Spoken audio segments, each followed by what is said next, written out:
For the third time in the salary cap era, we have back-to-back Stanley Cup champions. The NBA champion will be decided in a winner-take-all Game 7. There's madness in the WNBA, but most importantly, Cruz, the first 6 players for each Olympic hockey team has been chosen. You're killing me. Hello and welcome back to The House That Happened, sponsored by Shoey's Bar and Grill, the only place to be in suburban Etobicoke. Voted 4 times the best dive bar in all the GTA. It's number 1 in our hearts, the Phoenix rising from the ashes. Hi, I'm Andrew Milani. I don't even want to say my name, but it's Cruz. You already started me off on a bad place. You know what? I was great. You know why I like... And you gave me the exact reaction that I wanted.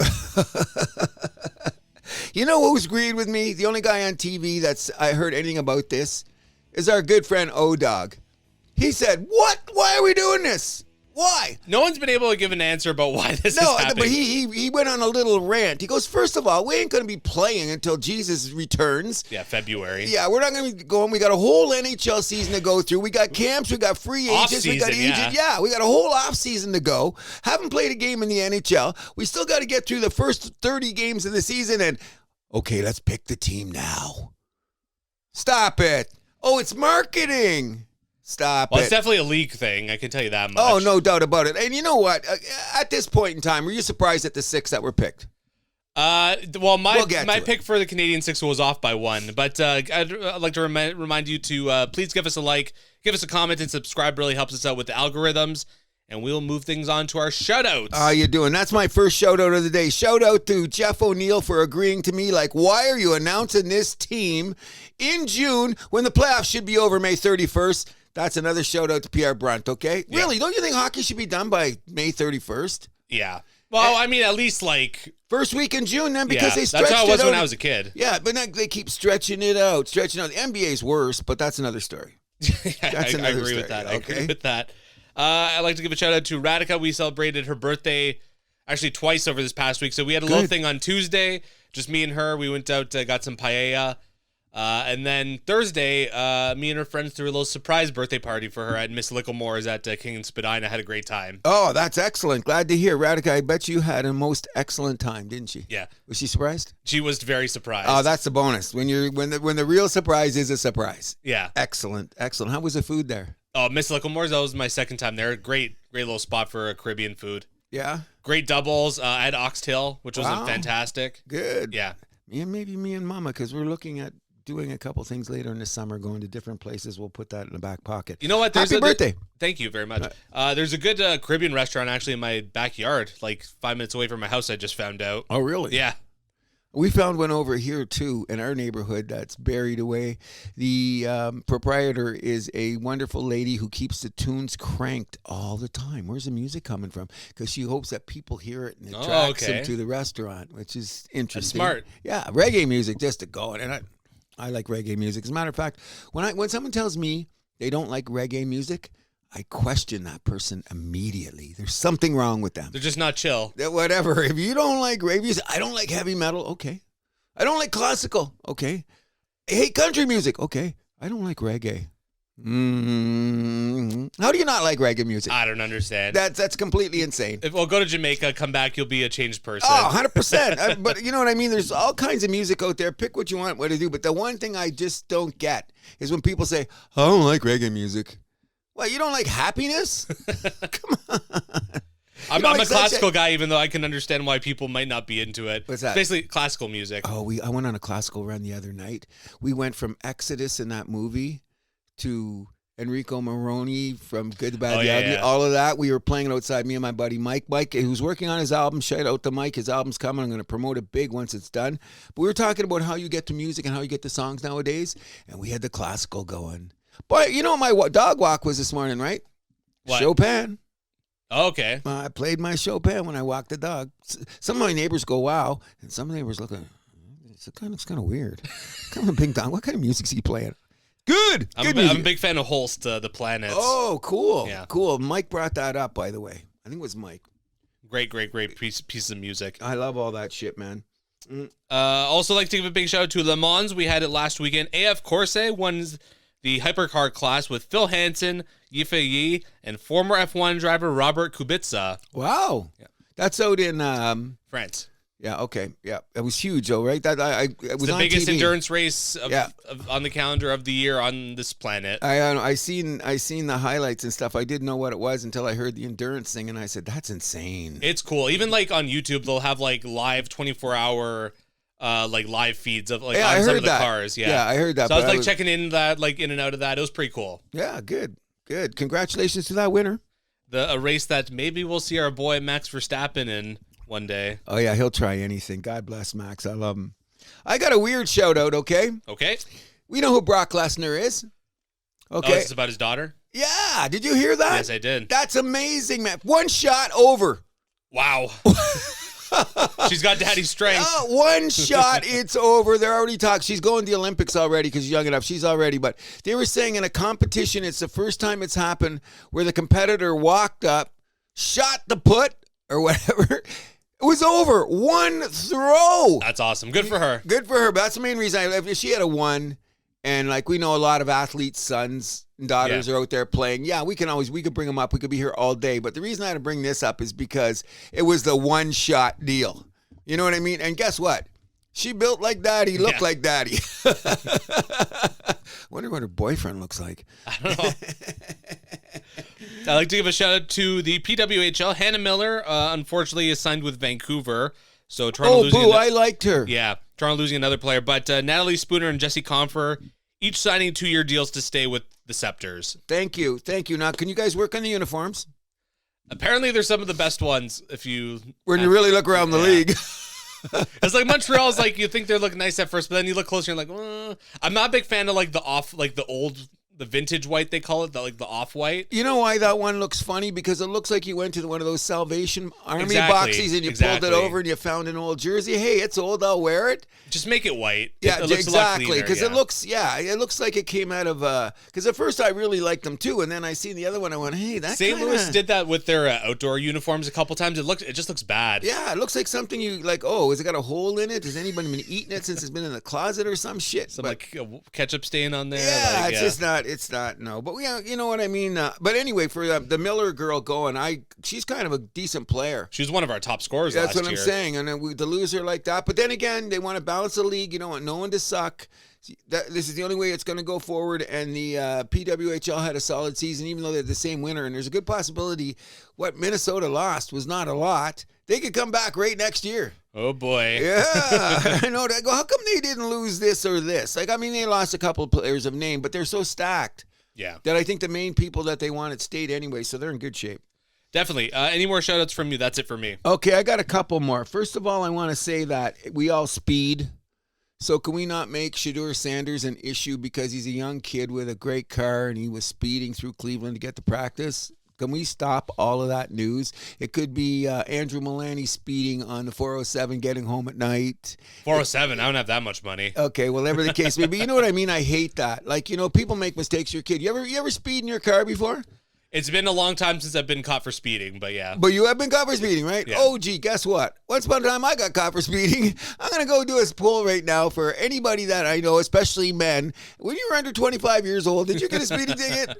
Well, you know, kind of, maybe one. Stop it. So I was really like, can we leave that kind of absolutely out of the way? And I heard he's doing good at practice anyway, so we're going to go there. The other one I wanted to bring up, because this is really interesting, I want to bring a shout out up to Shamir Stewart, and this is going to really blow you away in a weird way, because I want to shout out to his agent. And you know how much I like agents, right? No, not that much. So you know what they did, these Cincinnati idiots did? You know when they all sign contracts, there's pretty well, because a few years ago, remember when the quarterbacks got too much coming in, and now they set these CBA as that so basically the contracts are established. So this kid, Shamir Stewart, who is from Arkansas, looks like he needs a little bit work on him, but he's a freak. He's a beast. And Cincinnati need defense. They put a special little sentence in there that says, if we cut you, you get no money. So they tried to kill his guarantees. Wow. Yeah. Meanwhile, every other contract by the CBA and done in the NFL, nobody has ever heard of this clause. Huh. Yeah. That's weird. So how do you think the relationship started off with your first round draft pick and your team when you need defense and Trey Hendrickson is sitting out waiting for his money? Yep. I'm already saying that it's looking like Cincinnati could already have another one of those starts to the season that's going to be, oh, gee, what happened here? Like, how do you take a young man, top 10 draft choice, and then you try to slide in a clause that's never existed in the history of contracts, and the CBA already covers how this guy's contract was supposed to be, but you try to circumvent it? Bad business, bro. Yeah, I mean, the Bengals, we've been hearing for a couple years now how they're not the greatest run organization. So, well, they don't have to walk across the street to get to the facility no more. I know that.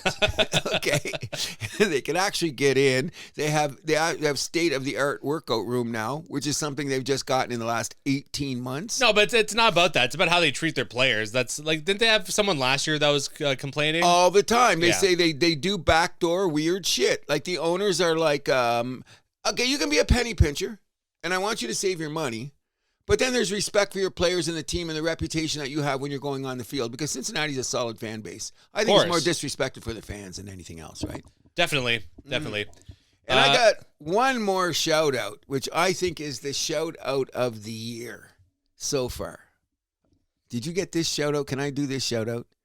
I want to shout out to Pope Leo. Okay.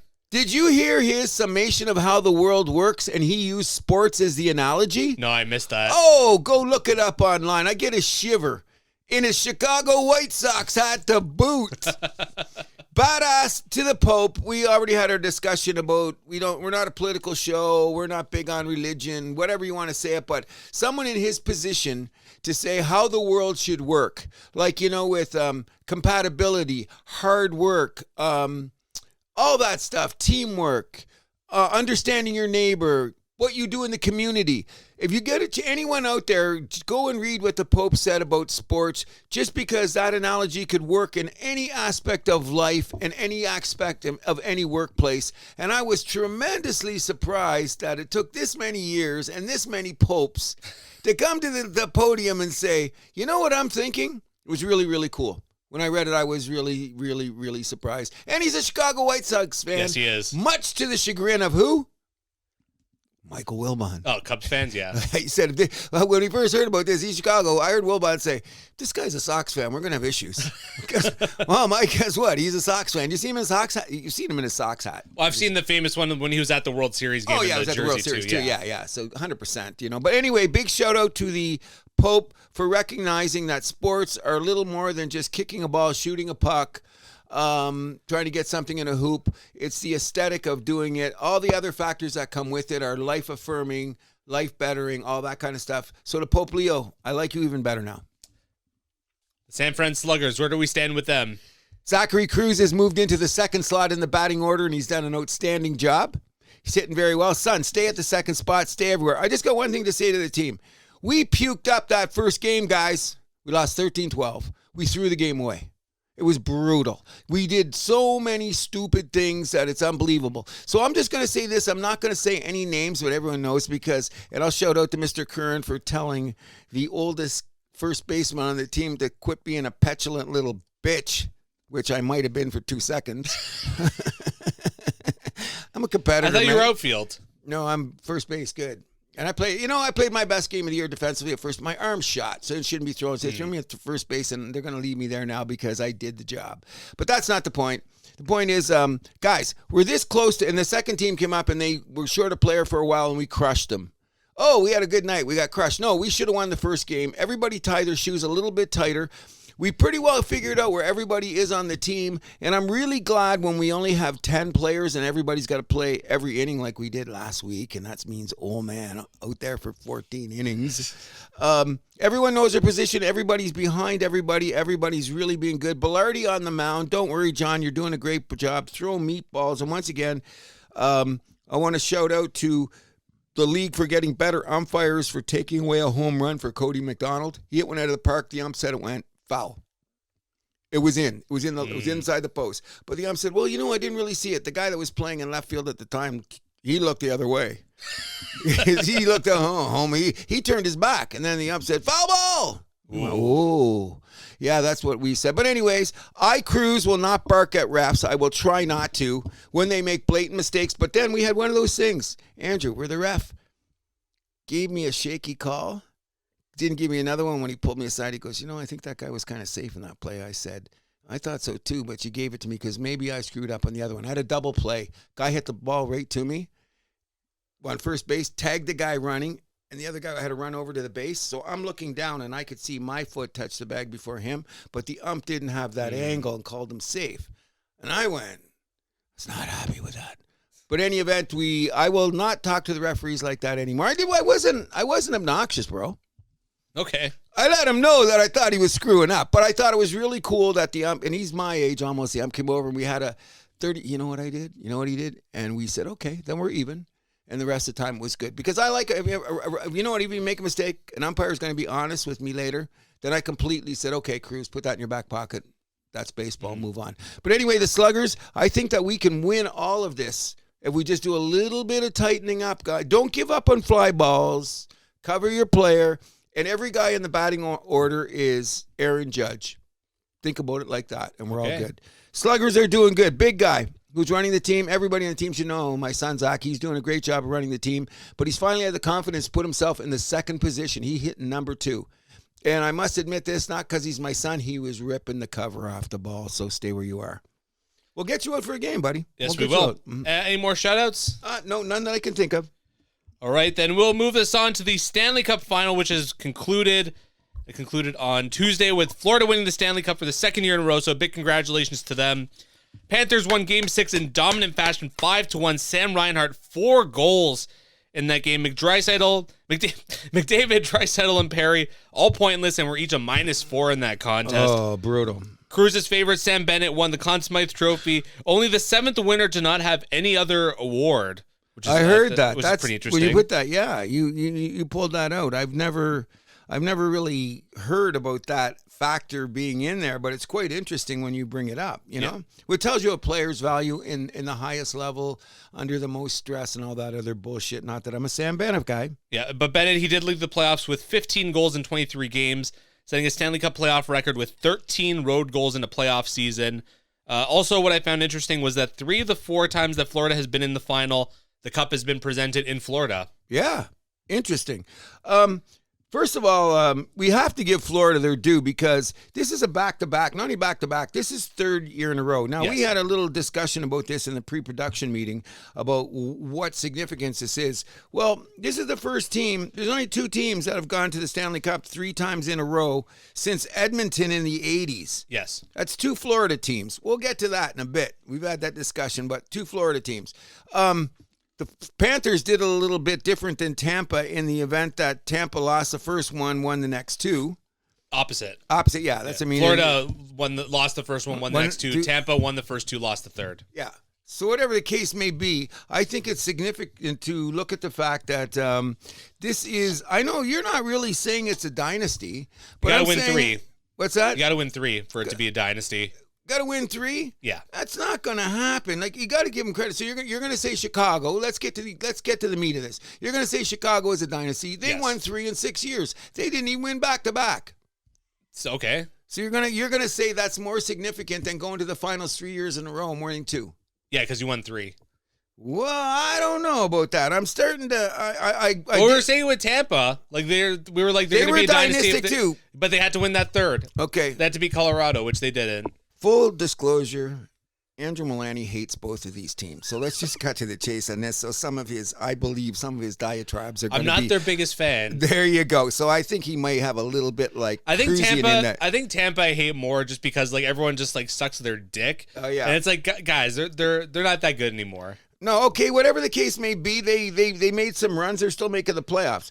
What I find interesting about this whole thing, and one of the things that I always say, and this is why Florida is so good. I heard this stat, and you know how I am about this. Remember when the Leafs were playing, I said, can you stick to some lines? Can you stick to the same guys? Can you just make it consistent? Florida had 8 lines. That's the only, like they had a combination of 8, and that's due to injury. Maybe a guy was hurt, whatever. Well, their 3rd line was pretty static the whole time, like the Marchand, never changed, Lustrainen, and Lundell line. That always stayed the same. And then they just kind of like flipped the left winger on the top 2 lines a couple times, but they only and then had the 4th line just kind of depended on like who was healthy. Exactly, but they only had 8. Like if you look at that series, they had 8 line combinations. Combinations. Yeah. You know how many Edmonton had? They mixed it up a lot. Take a guess. How many? Like in terms of like separate lines? No, how many? Okay, if Florida only had 8 combinations, how many combinations did Edmonton have? Oh, I don't know. Something in the teens? Oh, dear, you're going low. 40-some. Holy smokes. Yeah, that's what I say. If you don't have consistent lines all the time, here's another reason why Edmonton lost. You're going into game 6. Oh, you don't know who your goalie is. Going into game 6. Come on, guys. And what did I say the difference in this series could be? Bob over whoever's in the other net. Oh, come on. Everyone knew that. Anyone with half a brain that's been watching hockey then why didn't Bob get more love for the Conn Smythe? He got overshadowed by the guy with all the goals. History has shown like guys that get like into that stratosphere with goals, automatic Conn Smythe. Even like 76 Bill Barber, losing team, 16 goals, Conn Smythe. Okay, well, I watched that series, okay? That was against Montreal. I know. Okay, Bill Barber was on fire. He's the only guy. We beat the shit out of everybody else. That was good. You know what Bill Barber was like? That was like Connor McDavid last year. Mm-hmm. You know how good McDavid was? You couldn't ignore that. That was what Barber was in that series. And he was tough, strong, and scored. So I will get that. And goals are always sexier, like you say. But you know what irritates me when you win a series? Like I was saying to you, people forget that save with 2 minutes into the second period or 3 minutes left in the second period where Bob makes that save. If you don't make that save, we got a different game, different situation. Agreed. But then again, Bennett gets 4 goals, 2 in an empty net, and we're ready to send him to Hall of Fame. I don't think Ben's going to the Hall of Fame. Nah, but you know what I mean? Then we got to kiss his ass because, oh, look what he did. And he's dirty, and he's tough, and he's gritty. And every time someone big comes after him, he runs to the bench. Fuck you, Bennett. That's all I got to say. I'm not impressed. I'm impressed with this. I really believe that the Panthers are going to be coming back next year before Edmonton. If anyone's going to go to 3 in a row the first time, and I don't want to call them a dynasty, but I really believe they are. And if you look at the base of oh yeah, I'm looking at, and I don't even like these guys. You know that. I don't like these. You're ready to call them a dynasty? Oh God, yeah. Because first of all, look at their team. Now we know we've been having this argument. The cap problems. Not like Tampa Bay. Remember when Tampa Bay was going down? You were right. They had way too many cap problems, no draft picks. And Florida isn't exactly rich on draft picks either. Oh no, but I'm saying they're situated better than Tampa Bay because Tampa Bay spread theirs around, so they'll not getting back, and they're still going to be in trouble because I don't even think Tampa Bay's got a first-round pick this year, do they? I think they've given up. I think they traded it this year. Yeah, Florida doesn't have one for the next 3 drafts though either. What, the first-round pick? Yeah, they don't have a first-round pick this year, and next year or 27. Okay, so this is the perfect opportunity to be in this position because number 2 is this. Check the contracts. I went to Puckpedia, like you told me. I went to Puckpedia and see who signed on that team. The only thing they got to worry about is the end of next season is Bob's got 1 more year and then he's an unrestricted unless they're going to re-sign him here. But if you look at the lineup, look at Florida's lineup, and everybody signed. All the main guys are signed. Well, Mikola's also a UFA after next season too. Oh, after that, but we'll deal with that next season. I'm talking about going into the 25-26 season. Florida's basically got everybody coming back. Oh, by the way, check the average age of their team. It's around 30. Like none of those guys. Like what's Edmonton? Their average age is freaking. They're the oldest team in the league. There you go. So I can't see them getting back with that lineup. I can see Florida getting back with this lineup because of the age. But not everyone from Florida is going to come back, though. Who they're going to miss? It's going to be the Ekblad, Marchand. Well, Ekblad, like they're only going to be able to keep 1 of 3: Ekblad, Bennett, and Marchand. Right now, it looks like Bennett's going to be the one coming back. Okay, I got you on that. So this time last year, when they were going around, the first thing they did was when we were talking about the summer when things went away, they lost what's his name to Toronto, Ekman Larsson. Larsson to Toronto, and Montour is a free agent, got there. And so, that's 2 of their key defensemen. Now, it took them a little while to realize, and Zito, smart man, let's go get Jones out of Chicago, which is what they needed. But also, people got to realize Mikola stepped up a little bit more. His game came up a little bit more. Frosling, who we knew was good, his game came up a little more. Best waiver pickup of all time? Oh, no doubt about it. Where did he come from anyway? That's coaching. Paul Maurice knows a player. I want that type of player because Paul Maurice apparently, Zito was saying a bit like that. When they were in the room, when they're doing their little room, they talk about, not necessarily because it's the culture of Florida. Like Paul Maurice says, I want to play this way, so I want this type of player. So he's been in on the thing, and this Mikola guy. Where did he come from? And the other buddy that said they got off waivers. Come on. It's unbelievable. So you got to figure, like, say their 18-man roster that was on the ice for Game 6, 13 of those guys are under contract for next year. You know what I mean? And so what's the 3? They're going to lose one, but they're going to bring somebody out. And they got a couple kids that are young. They're going to lose some key pieces. Well, out of those 3, they're going to lose, but they're going to bring Bennett back. You keep telling me for 10 mil? Fuck, no way. Probably in the 8 to 9 range. I say that's the biggest overpay ever. First of all, I'm going to argue about this. He just won the Conn Smythe. And he's money in the playoffs every year. Okay, I got you for that. But you're going to pay this guy $9 million to get you 50 points over an 80 They offered him the Verhaeghe deal, which was 8 years, $7 million per, and that was a non-starter. He didn't take it. That was in the regular season. Now all of a sudden, like, he's put his stats is a little bit higher. Conn Smythe, all those goals. There's no way he's signing for even less than 8. I think that's. Okay, I'm going to be Bill Zito. This is going to be a weird negotiation. I'm going to put it this way because we've got a few other things. Of course, it's going to be a weird negotiation. I'm going to put it this much. Mr. Bennett will be 30 years old when the season starts.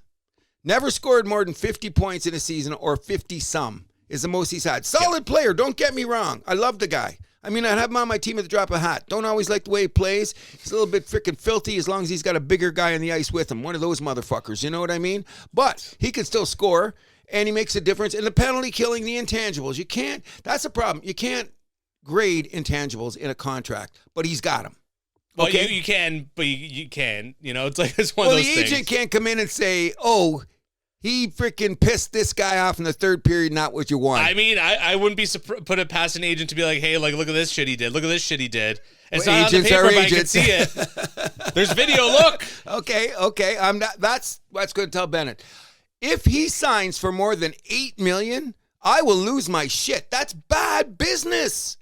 Bad business. I don't care what anyone says. Florida's got a tough decision to make. Okay, so I tell you this much. You spread it out longer and you eat the contract at the end. So you give him $7 million for money? 8. Yeah. No, like you say, you're gonna burn on those last 2 years anyway. You're gonna have to do what is it? What's Duchesne getting paid by Nashville next year?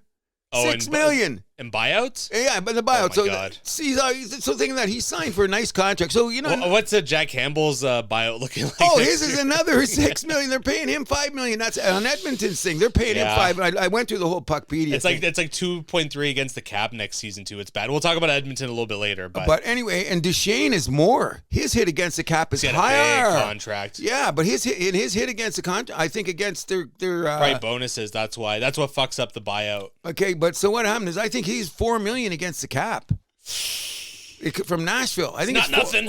Oh, no kidding. But meanwhile, back at the ranch, he's going to make $10 million this year because Dallas is paying him 4.5. Yep. 6.5 from frickin' Nashville. That's a nice $11 million year. Duchesne rocks. No wonder he's always smiling when he's skating around the ice, which is another story because I think Dallas will be back next year. But Duchesne, it's 6.5 against the cap. Is it 6.5? Against the cap, but in real dollars. Oh, he's actually not getting any money in real dollars. From Nashville? No. Why?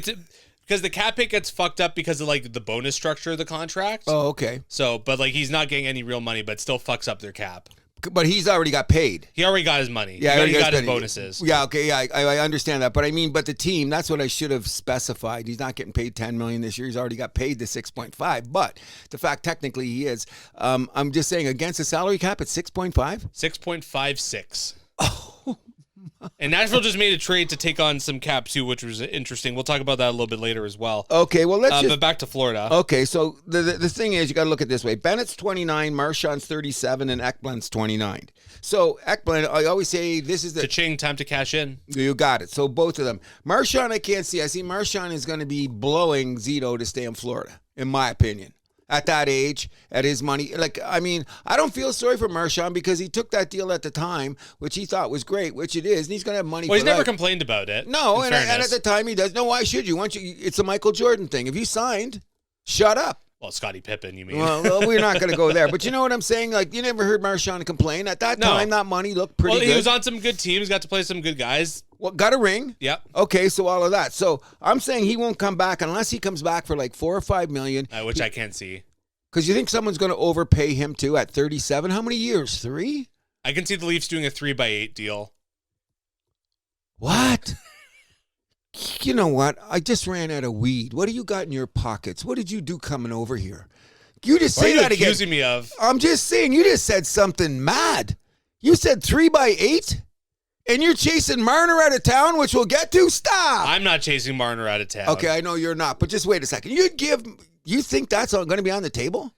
I think some other team is too. That scares me. I'm thinking it's nuts. It's free agency. GMs lose their fucking shit.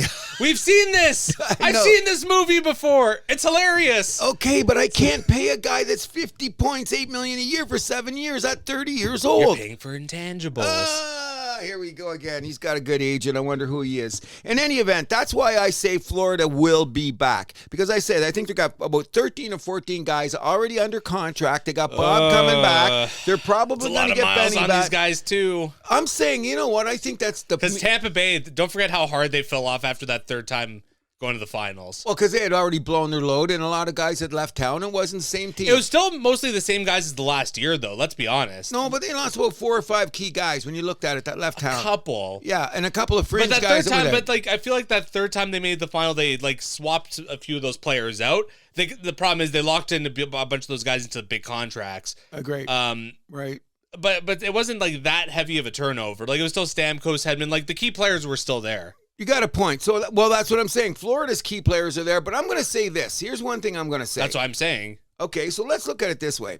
I'm getting really tired of people saying, oh, if you play X amount of games more than anybody else, you're going to be wore out. You're going to be tired. It's more hinges being closed and shut, more miles on the body. Okay, I got that to a point. But these guys are world-class athletes in the prime of their condition. Hold on, Don't give me a fucking tell me when you're playing this game. But you're playing against other athletes in world-class condition who would have had a full off-season. We know how important recovery is. Okay, so they're going to do. They live third off-season in a row with the short where you have a short off-season. I don't think they care. It's not about caring. It's about results. Okay, so if you stay in shape all year, then you're always in shape. That's what I go with. So fuck that shit. Well, Florida's going to Dairy Queen, though. What? Florida's going to Dairy Queen. I love that too, and they all have their favorite freaking shake. That's great too. But I'm just saying, when you look at it, but you look at it in practice, it's different though. LA that went up against them. Pittsburgh, Chicago, all these teams that like had those like whatever back to back or whatever. Okay, like, but here's the difference. I'm keep saying this. Here's the difference. They didn't have as much. They at the end of those seasons they had to give up more because of the cap in the cap era. Detroit back in the day and Pittsburgh, they had to lose guys. They had more. Florida, you got to give this Zito guy credit. Like think about it. Bill Zito's done a tremendous job. No doubt, he's got 13 or 14 of the guys that played in Game 6 under contract for next year. But they're going to lose some big guys. The 3 we're talking about. Exactly. What if the kids rise? They keep one. They're going to keep one of the 3, so they're only losing even Marchand. 2. Like, do they make even the final without Marchand? If they don't make that deal, I'm gonna. I don't know about that. I don't know about that either. I'm gonna bend especially considering how big he was in that Toronto series. Huge. So I can't knock on Marchand for that. His performance speaks for itself. So I'm gonna give him that, and that's the reason that you got the guy in there. And that's my point. Like if you don't run it back with this group, they're in real danger of 37 years old. 37 years old. I get 37. That. So if that's a guy that's gonna be that. But he's not a guy that relies on his speed though. Let's not forget that he's got a lot of guile. I agree with that, but I'm still saying at 37 years old, that's when it starts to take a toll. Everyone says. Depends on some guys age better than others though. Joe Sakic had a 100-point season when he was 40. When he was 40, that's what I'm saying. This is in this era. If you're okay, let's just look at a guy. Let's use the extreme example. LeBron James is never out of shape. If you're an NHL guy in this era at this time and LeBron gets some load management, though. That's not really as much of a thing in the NHL. No, but I mean, they do get that game off when they need it. Zito and frickin' but it's a lot less common than it is in the NBA. Agreed. But here's what also happens, and Zito alluded to this. Great interview on the McAfee show, by the way. You're winning 5-1 in the third period. Who's playing out there? Is it Barkov? Is it Tkachuk? They start sending out as Maurice a smart guy. So you don't the wear and tear in that third period. Bring out the other guys. Give them more ice time. Don't kid yourself. Barkov and Reinhart, those guys are still playing big minutes. Oh no, they are. But I'm saying you have over a period of time. If you have a chance of a good coach, you can manage. It's the way they had it off. Like he was saying little things like this. Okay, he was saying like he took a look at the big picture and he said, okay, why don't we take the flights at this time instead of that time to stress the guys out getting them home? Oh, Why are we making them go put on ties today when no one's going to see them? Oh, this is a day, guys, get your ties on.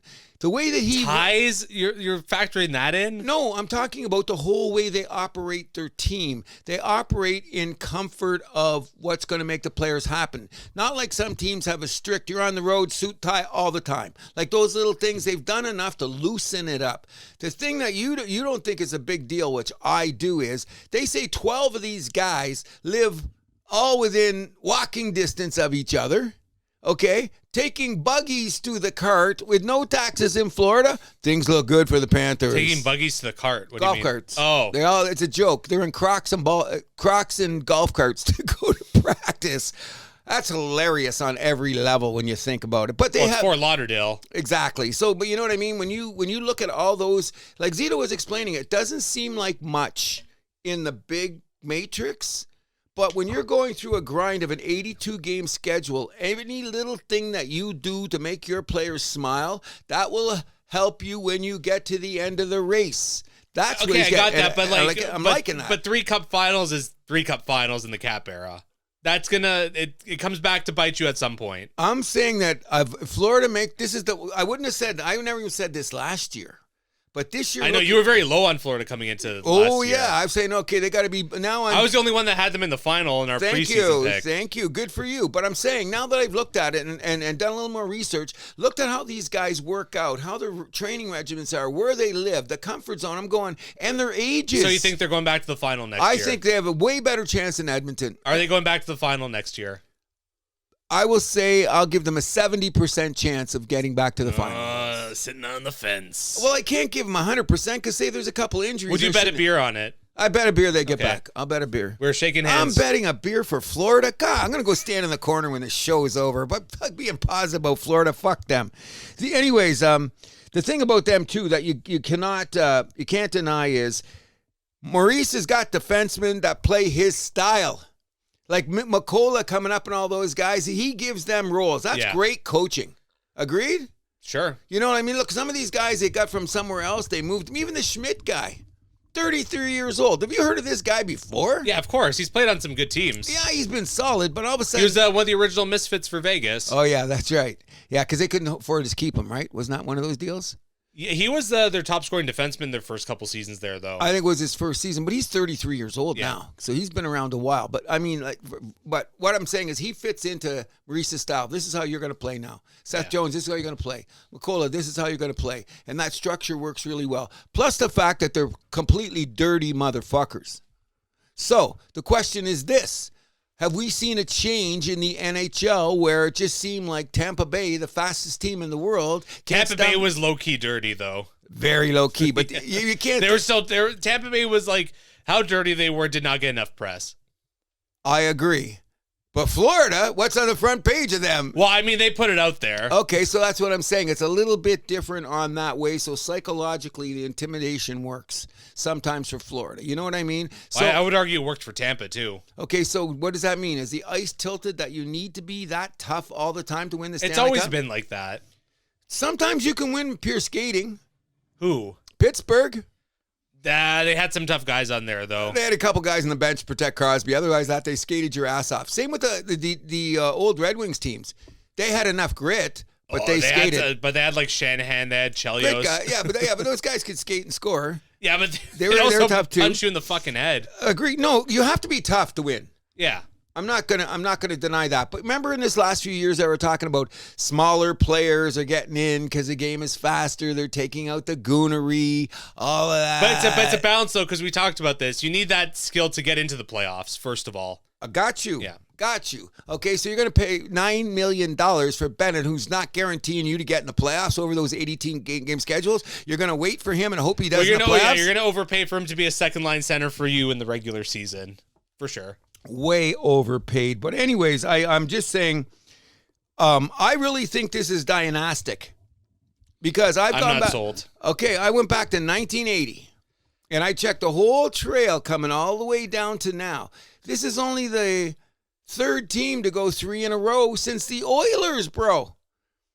Second team. Third to go 3 in a row. Tampa and Florida. Who am I missing? Edmonton. Oh, no, you said since Edmonton. Yeah, yeah. So since Edmonton, they're 3. Only 3, bro, since Edmonton. 2 since Edmonton. 2 since Edmonton. Yeah. So that's 3 since 1980. Made 3 4. in a row. Islanders 2. No, that's, okay. They went to 5 in a row. Yeah, but that was different. 80, 81, 82, 83, 45. Okay, but that's, okay, let's just say from 1980. Okay, then we'll throw the Islanders in there too, but that was a different era. That was before the cap. So was the Oilers. That's what I'm saying. But that's just how hard to get there 3 years in a row. I have to respect that. And if Florida goes back next year, like I hate to say this, Florida's on the verge of being able to consider themselves one of the greatest teams of all time in hockey. Whether you want to admit it or not. And you got to win that third, though. And if they what if they go to the finals next year and lose? Not dynasty. Wow, you're Go to the Hockey Hall of Fame. Go to the section where it has all the dynasties. How many of those teams won just 2? It's not going to happen anymore. I thought you were talking about the cap era. Chicago won 3 in 6 years. Oh, 3 is 3.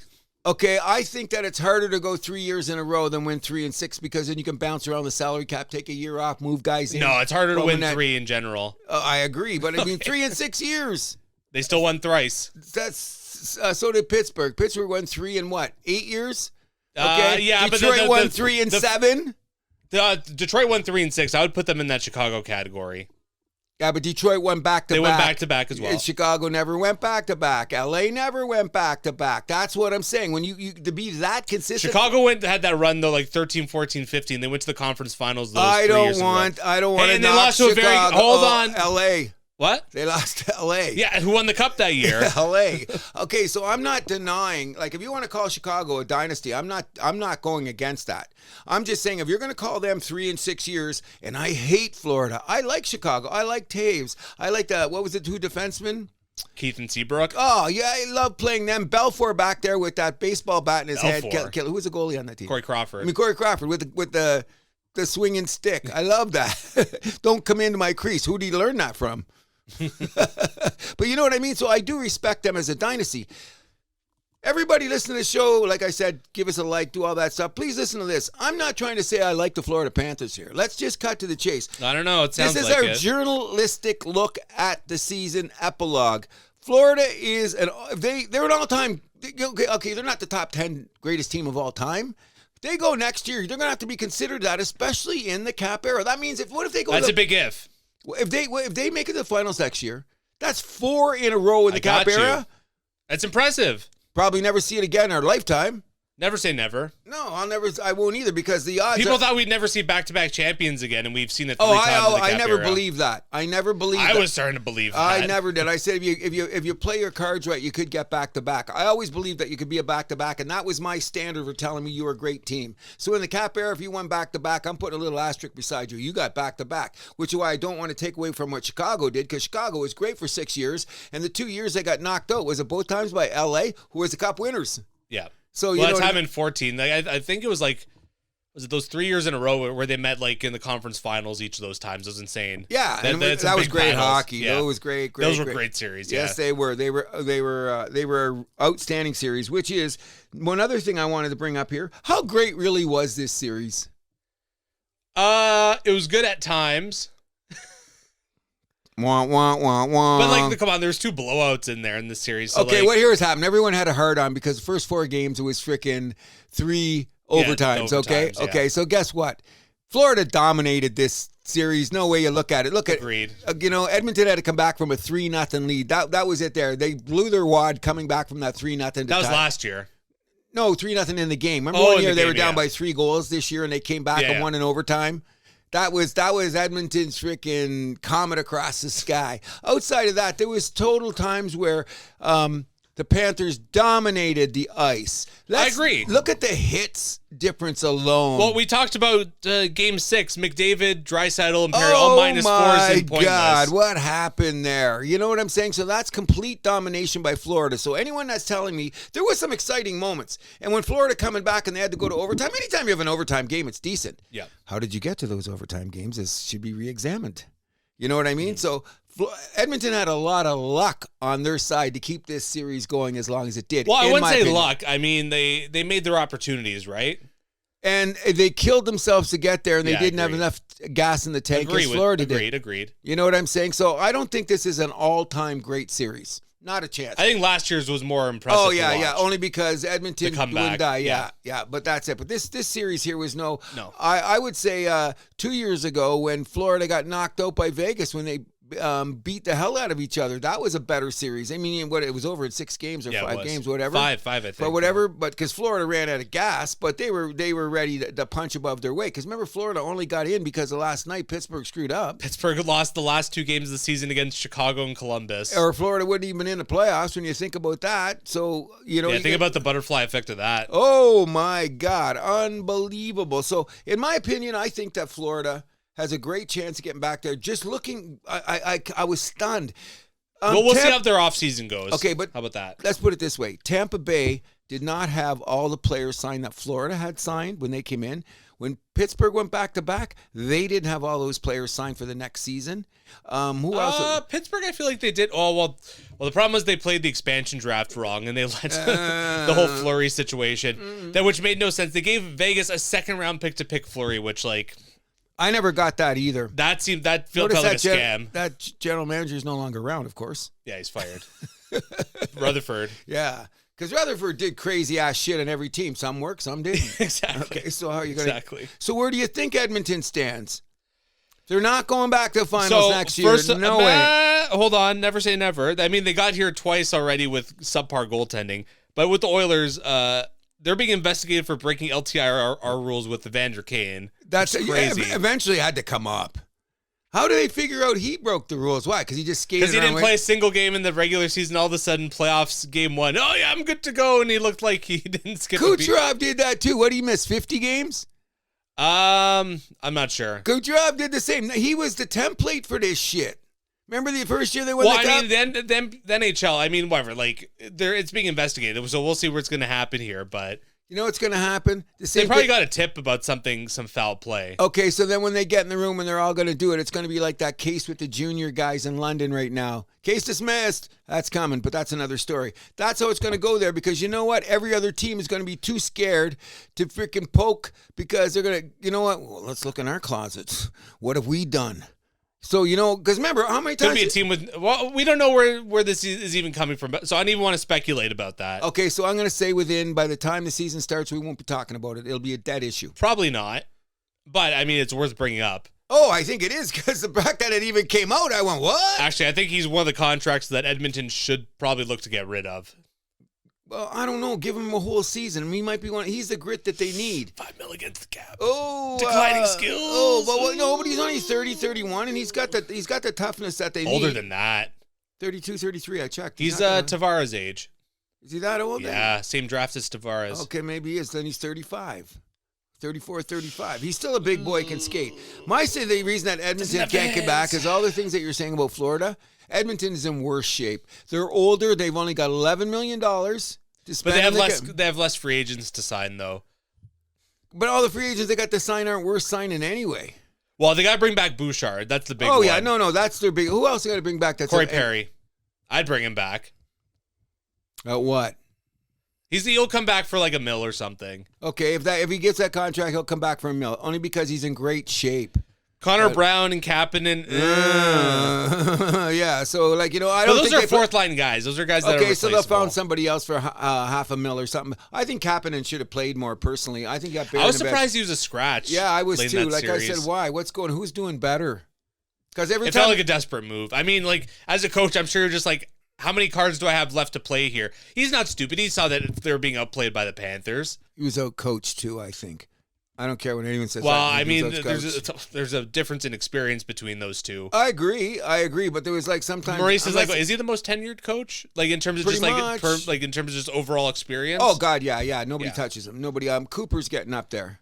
Yeah, but Cooper came in like 15 years after Maurice. Yeah, that's what I'm saying. So exactly, but I mean, we're considered tenure. Oh yeah, he's the longest. Like in terms of like your whole career, maybe not tenure, but just like overall experience. No, nobody can touch Paul Maurice right here. But I really think that for Edmonton, I think that they're in huge trouble. I don't see them coming back. And usually the which is now getting kicked the shit out of. To be fair though, we didn't see them coming back until basically the start of the playoffs, and we're like, oh.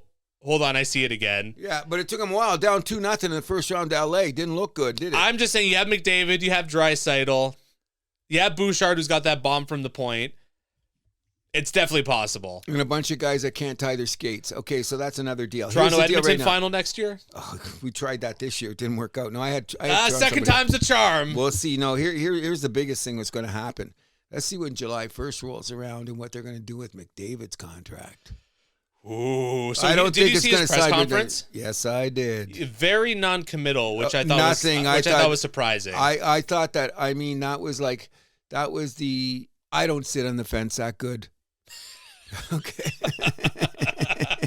I don't sit on the fence. I think you're selling yourself short there, Cruz. But, okay. In any event, I don't sit. Not even I sit on the fence that good. Draisaitl didn't give away anything either. No, and Draisaitl, you know what? I like everything about Draisaitl. Me too. I never thought he was that tough. He is. He's a big boy too. A big boy. He's not afraid. If you're going to hit him, he's going to hit back. Yes, sir. You know what I mean? He's not afraid to go in front of the net. He'll go right into the traffic. I love the guy. I absolutely love the guy. It's funny where that guy's come from too, because like his first season, I mean, this is also mismanagement by the Oilers, but like his rookie season, I was like, I don't know if I see it with this guy, but then like that narrative changed immediately with him. Oh yeah, quickly. Yeah.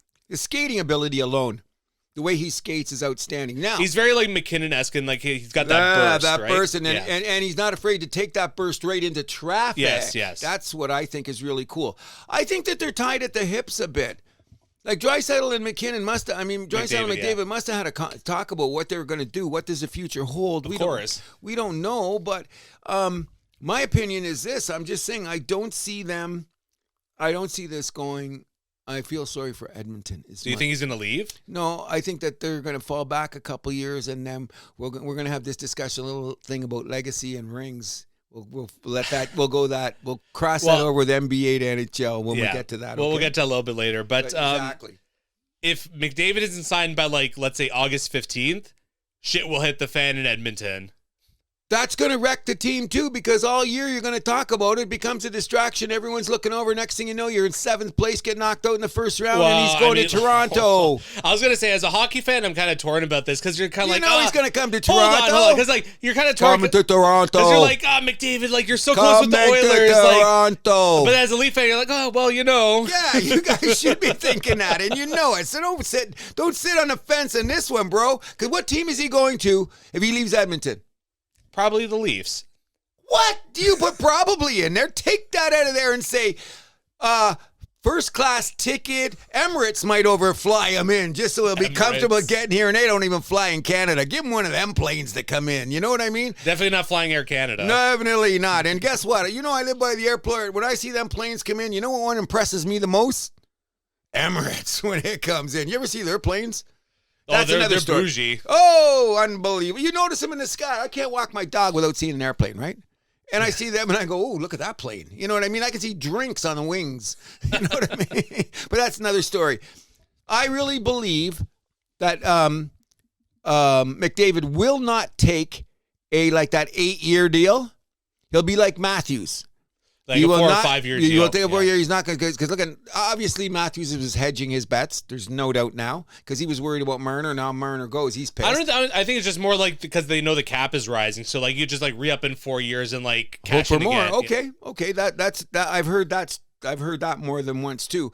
But I'm saying because Matthews did that in his second year as well. Exactly. The second deal. Yeah, he was pretty smart. He got a smart agent, whoever it is, and congratulations. It's McDavid's agent. So they're at the Bobby Orr agency. Yeah, which is one of the most righteous one I've heard in the business now. I don't know why, but in any event, can I say this very much? Because Bobby Orr got screwed. Oh, has Alec Eagleson rotten in hell yet?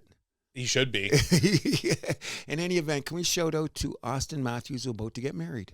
Is he actually? Congratulations. Did you not hear that? I did not. He's engaged to a very beautiful young lady. He's not the goaltender in that PWHL team, by the way. It's not her. He was apparently going out with a goaltender. Oh, really? I had no idea. Anyways, you know what I like about this, and this very quickly get off, because I do like Austin Matthews. How quiet he keeps his life. In Toronto, of all places. Toronto, of all places. Good for him. I think it's amazing. Like, where does he live? He doesn't live in Forest Hill either. I have no idea. Nobody knows where he lives.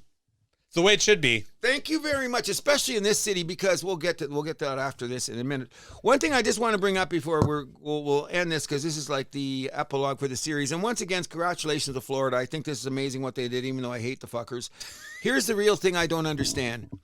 Bill Zito has now been nominated for Executive of the Year. Never won the award. That's a bullshit award. I know it's, but I mean, come on, Bill Zito. Look what he's done. That guy drinks. Okay. had a few pops at the elbow room. Oh my god! Did you miss the McAfee show? This guy was like he was gooned. No, he wasn't gooned, but he was not promoting when they were flashing when Barkov's coming out at 1:30 in the morning for drinks in the arena. 5 a.m. wasn't it? I don't know, but they didn't leave the arena till who knows when. Then they said Draisaitl went home, Barkov went home and took a shower and come back with a case. And then they busted the cup, which no one's talking about. They cracked the cup. I wouldn't say no one's talking about that. They like cracked the cup, and then like the bottom was like bent too. Bent too, because you know they took it to the place where all 12 of them drink all the time in Florida. They took it right there. They went like apparently. Well, I mean that happens every year though, where the cup gets damaged. It's bound to. As they were saying, it's going to be in places that it shouldn't be in. Mark Messier took it over the top. Mark Messier, he's the one that said, okay, let's take this over. Because you can't top that. Take it to a strip club, yeah. Oh, yeah, you can't. And what went on, we'll never know. But we've talked about the Edmonton 80s Oilers and their sins. Oh, God. And lucky they could close a book. No social media, no phones, no nothing. Like what was going on. I've talked to guys that were on that Edmonton team at Shoey's. What they say, most of it was true. I believe it. Okay, what's wrong? You're young guys. You got a lot of money. You're having a good time. Let's go nuts. But that's there. But they're saying, like, they're bringing this Stanley Cup, like, into their shoeys. They're walking down the bar. Yeah. Let's take it to Shoeys. Okay, now let's take it to Montana's. Okay, let's take it. Montana's. Or whatever. You can do better than Montana's. But they're local bars. Yeah. They've already said by noon of the next day, that cup was just under, like, Marchand was just carrying it around. Barkov's carrying it. I love that about the whole Stanley Cup thing. But I think Bill Zito, he should get his prize. I mean, it's a nice award and it might not mean nothing, but considering what he's done and the place he's put his team, we talked about his executive year, and the Jack Adams award is starting to mean less and less too. Thank you very much. Do you know what I mean? And you know what? The Jack Adams award is basically like who got the best goaltending. Thank you. And you know what's really crazy? The media is the one that hypes this shit. So fuck you, media. They're the ones that have put the stain on all this shit. Well, because they're the ones that vote for most of these awards. And then they come out and shoot their mouths off about it all the time. So what you're doing is diminishing. You're the ones that's telling us it's diminished. Meanwhile, you're the ones that are making the votes that makes it worth less. You know what I mean? That's what drives me crazy. But in any event, I think that's enough talk about. Well, one more thing about the Oilers. So the rumor is that Trent Frederick has signed an 8-year extension with the Oilers, somewhere in the $3.5 to $4 million range. Not confirmed yet, though. He's only 29. So, that's a good pickup for them. And not at $3 million, 3.5 for next 3.5 to 4. No one's sure what the number is yet. 3.5 to 4 years? 3.5 to $4 million, but it's an 8-year deal. Yeah, but 8-year deal. So guess what? They with the salary cap coming up, he's got a good 5 years left in him. So if the last 2 years he's not up to the standard that you want, you can eat that $3 million because the cap will probably be up by $10 million by the time we get to the end of that 8 years. So I think that's a good deal. And because the Cup Final ended so late, we're already in full off-season mode. Oh, my God. So your buddy Matt Rempe signed a 2-year extension, $975,000 with the Rangers. Chicago signs Ryan Donato a 4-year deal worth $4 million against the cap. I think that's a pretty interesting one. Scored 30 goals for the first time in his career.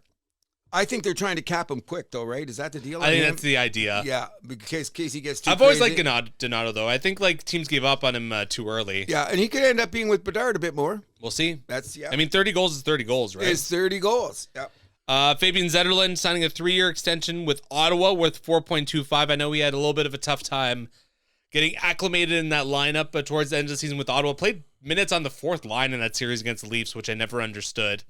But I didn't either. But I don't know. Claude Giroux's a free agent, so maybe an opportunity for him to get some more minutes if Giroux's out of town. I don't know. Giroux's pretty well ready to retire, isn't he? Is he 37, 38? I think he's going to come back for one last contract. How old is Taves? He is Crosby's age. Right. That's 37. Well, I guess you're going to bring that up. Giroux's a year younger than them. Okay. Yeah. Matt Duchene, a 4-year extension worth $4.5 million with the Dallas Stars. Jonathan Tay is coming back on a 1-year, $2 million deal with his hometown Winnipeg Jets. I think that's very cool. That is a very cool deal. Yeah. We also saw a bunch of cap dump trades. So New Jersey trading Eric Howlett to Nashville for a prospect and pick number 99 in this year's draft, clearing just under $3.2 million against the cap on a 1-year deal. And this is one of the bigger ones. Dallas traded Mason Marchment to Seattle for pick 126, which is Dallas's own pick, and a 20 in this year's draft, and Seattle's round 3 pick next year, clearing $4.5 million for this season. Smart move on their part. Of all these contracts, the ones that I find the funniest is Rempe. This guy can barely skate, and he's going to get almost $1 million for the next 2 years. You should be good for life. You should be taking it as you can. Well, he's living in New York, so I don't know if it could be pretty expensive living in New York, but he could be in Jersey or somewhere, or Hoboken coming in. We don't know. But anyways, come on. For the guy of his skill, get $1 million a year for 2 years, and maybe he's going to score 20. Come on. Don't make me laugh. He might win 20. Can he skate to the net? I'm just saying that he's could get. Can he punch the puck in the net? Maybe. Well, we're going to have to wait and see, because you know what? The Rangers are going to have to go through a whole. We'll talk about that. We're playing time in the offseason. Yeah, all kinds of time to talk about that. I want to get into Mitch Marner rumors a little bit. Some weirdness that came up. Okay, so here's the first thing I want to say. Okay, and you can call me a Hab fan, Hab lover. You a Hab fan? Okay, well, not a fan, disciple. Let's get that straight. All the shit that you can lay on me. And I live in North Etobicoke. Don't take that lightly, for starters. But I cannot believe how many times in my 40-some years of living in Toronto, that this Maple Leaf organization bitch slaps somebody out of town, be it a coach or a player, that I've never understood. Never. This is now my A-list. I can't believe this is going on. When I seen, and I told you, I don't buy the paper every day, because once upon a time I bought the paper, it was 50 cents. I can't always pull out the toonie out of my pocket to pay for a newspaper that's this big anymore, okay? But I understand its progress. But when you pick up your daily paper and on the front page it's like people killing each other in Gaza, and a little byline says, "Why Toronto has so much disdain for Marner." I couldn't buy the paper like that. I cannot. Okay, sorry, but I can't handle that. When I seen that, this is Mitch Marner, bro. Well, how much disdain does Toronto have for Mitch Marner? I mean, is that wrong? Yes. He's a 100-point guy. No, but like, people do have disdain for Marner in the city. Let's be real. Okay, so let's just discuss one thing. One thing for all. So all the people out there, the young kids that are listening to me up at the plaza, I got 3 young guys. That's why I'm going to get some new views. Yeah. 2 young guys come up to me and said, "We've been listening to your podcast." And they mentioned you're pretty good too, by the way. Oh, thank you. Asked your name. They knew me. "Hey, man, we've been listening to your podcast." Young guys. High school, just around high school. I was very happy, shook their hands. Thank you very much. But anyways, let's talk about how this worked out. Marner's in this position, number one, is because where his contract signing came in and where he was drafted. Of course. So chronologically speaking, he was in the wrong spot at the wrong time, and that's why we were here. If he was Nylander instead of Marner, would we be running Nylander out of town? Probably, but would he be getting this much vitriol and everything? No, because he's from Toronto. It's killing. They're beating on the guy. First of all, anybody out there, if I get to meet anybody that harasses his family. Hold on. Well, I think a lot of it also has to do with the perception about how these guys do in big games. Of course it is, and unfortunately it's going to be there. So let's use some examples over the years. Took Jordan a few times to get there. They didn't break up the band, did they? Back in the day, remember the first 3 years of Chicago Blackhawks? They just couldn't do it. They didn't break them up, and they made the next What do you step. mean? The third year that they were together, they won the cup. Okay, remember the first couple of years they were screaming, "What's wrong with this team?" In the second year, they were in the conference final. What team was it? It wasn't Chicago. What team was it back in those days that they thought about breaking up, but they didn't? They took that extra time to keep them together. Could have been LA, but I can't remember. In baseball, what baseball team was it? It took them so many times to get there. They kept them together. They finally won a World Series. Kansas City was one back in the day. Basketball, besides Jordan, there's a couple other teams that did that. My take in is this. I think that Toronto should be very careful for what they wish for. And you understand this, because I don't think you're not one of the people running them out of town. But this just seems weird to me that I've never seen a guy of his caliber, 100-point guy, acting like a stray dog that should be hanging out with coyotes. Well, I don't get it. There is something to be said, though, about the... winning. Hold on. Well, at least having won. That's And there's something to be said about like basically like Marner, Tavares, Matthews, Nylander.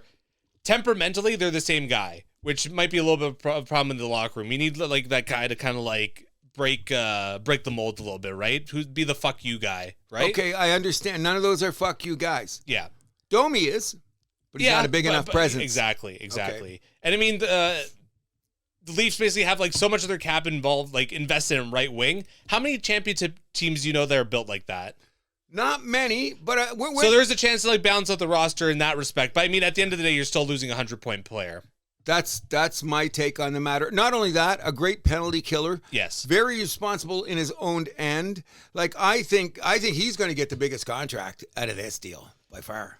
Well, that's the big question now, because like it looks like right now the only teams that are going to be offering him like the 14 mil, like Anaheim, San Jose, Chicago, Utah. I think Utah's an outside shot, but like. They got some tax breaks in Utah too, right? I heard they have some because of that whole Mormon.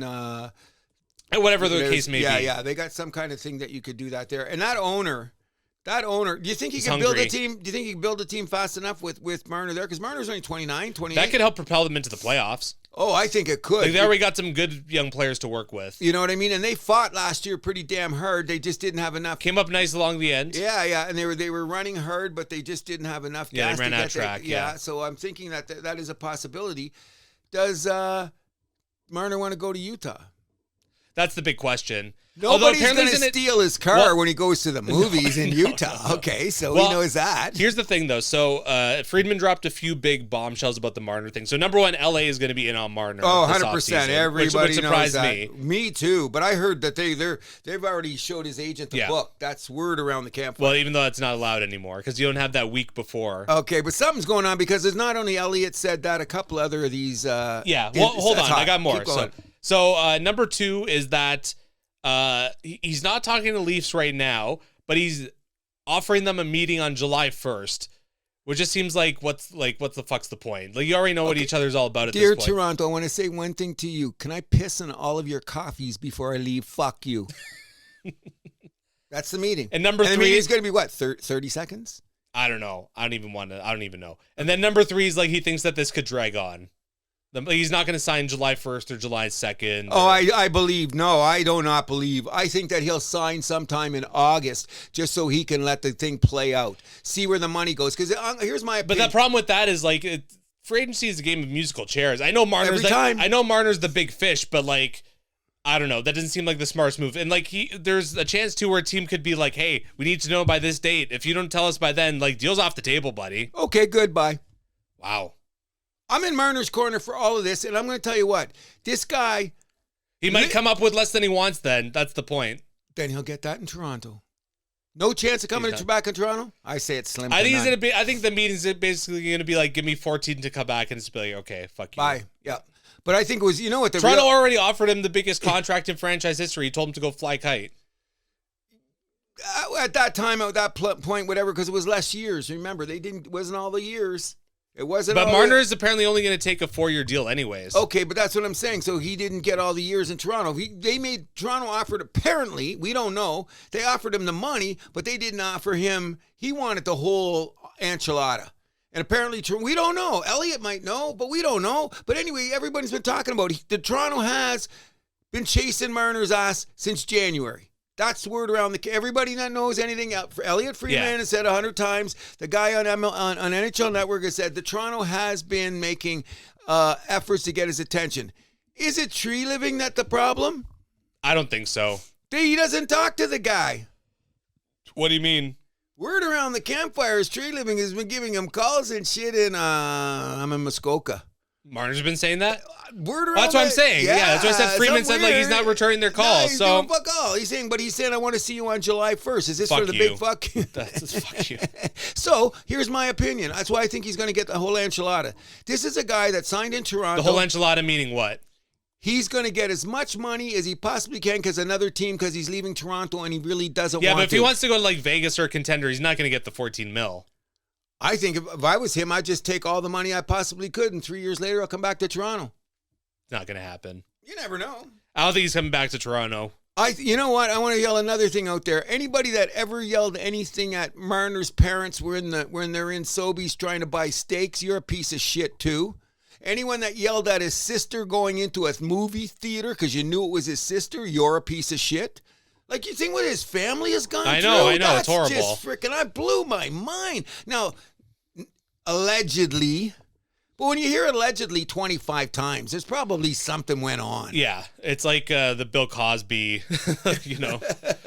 I got you. Well, once there's like 18, you're like, okay, we might have something here. Yeah, well, exactly. That's what I'm saying. But I think that's the most egregious thing that I've heard about the whole Marner situation. You just said shit to his family, man. What's his family got to do with any of this shit? Like, what kind of scumbag are you that you're going to say to your brother's a goof in a grocery store? Okay, we're in these losers enough attention. That's right. So anyways, I'm just saying, if I ever knew anyone, and I've seen some people that I've been in public places, they went to say some bad things about Marner, and I shut them down, and I'm not a Leaf guy. Why are you saying that? Like, I call people right out, you never won in the playoffs. Oh, he's small. Oh, he's, okay, 100 points don't mean a shit, right? 9 years in a row in the playoffs don't mean shit. See, that's what people never want to weigh, all the intangibles.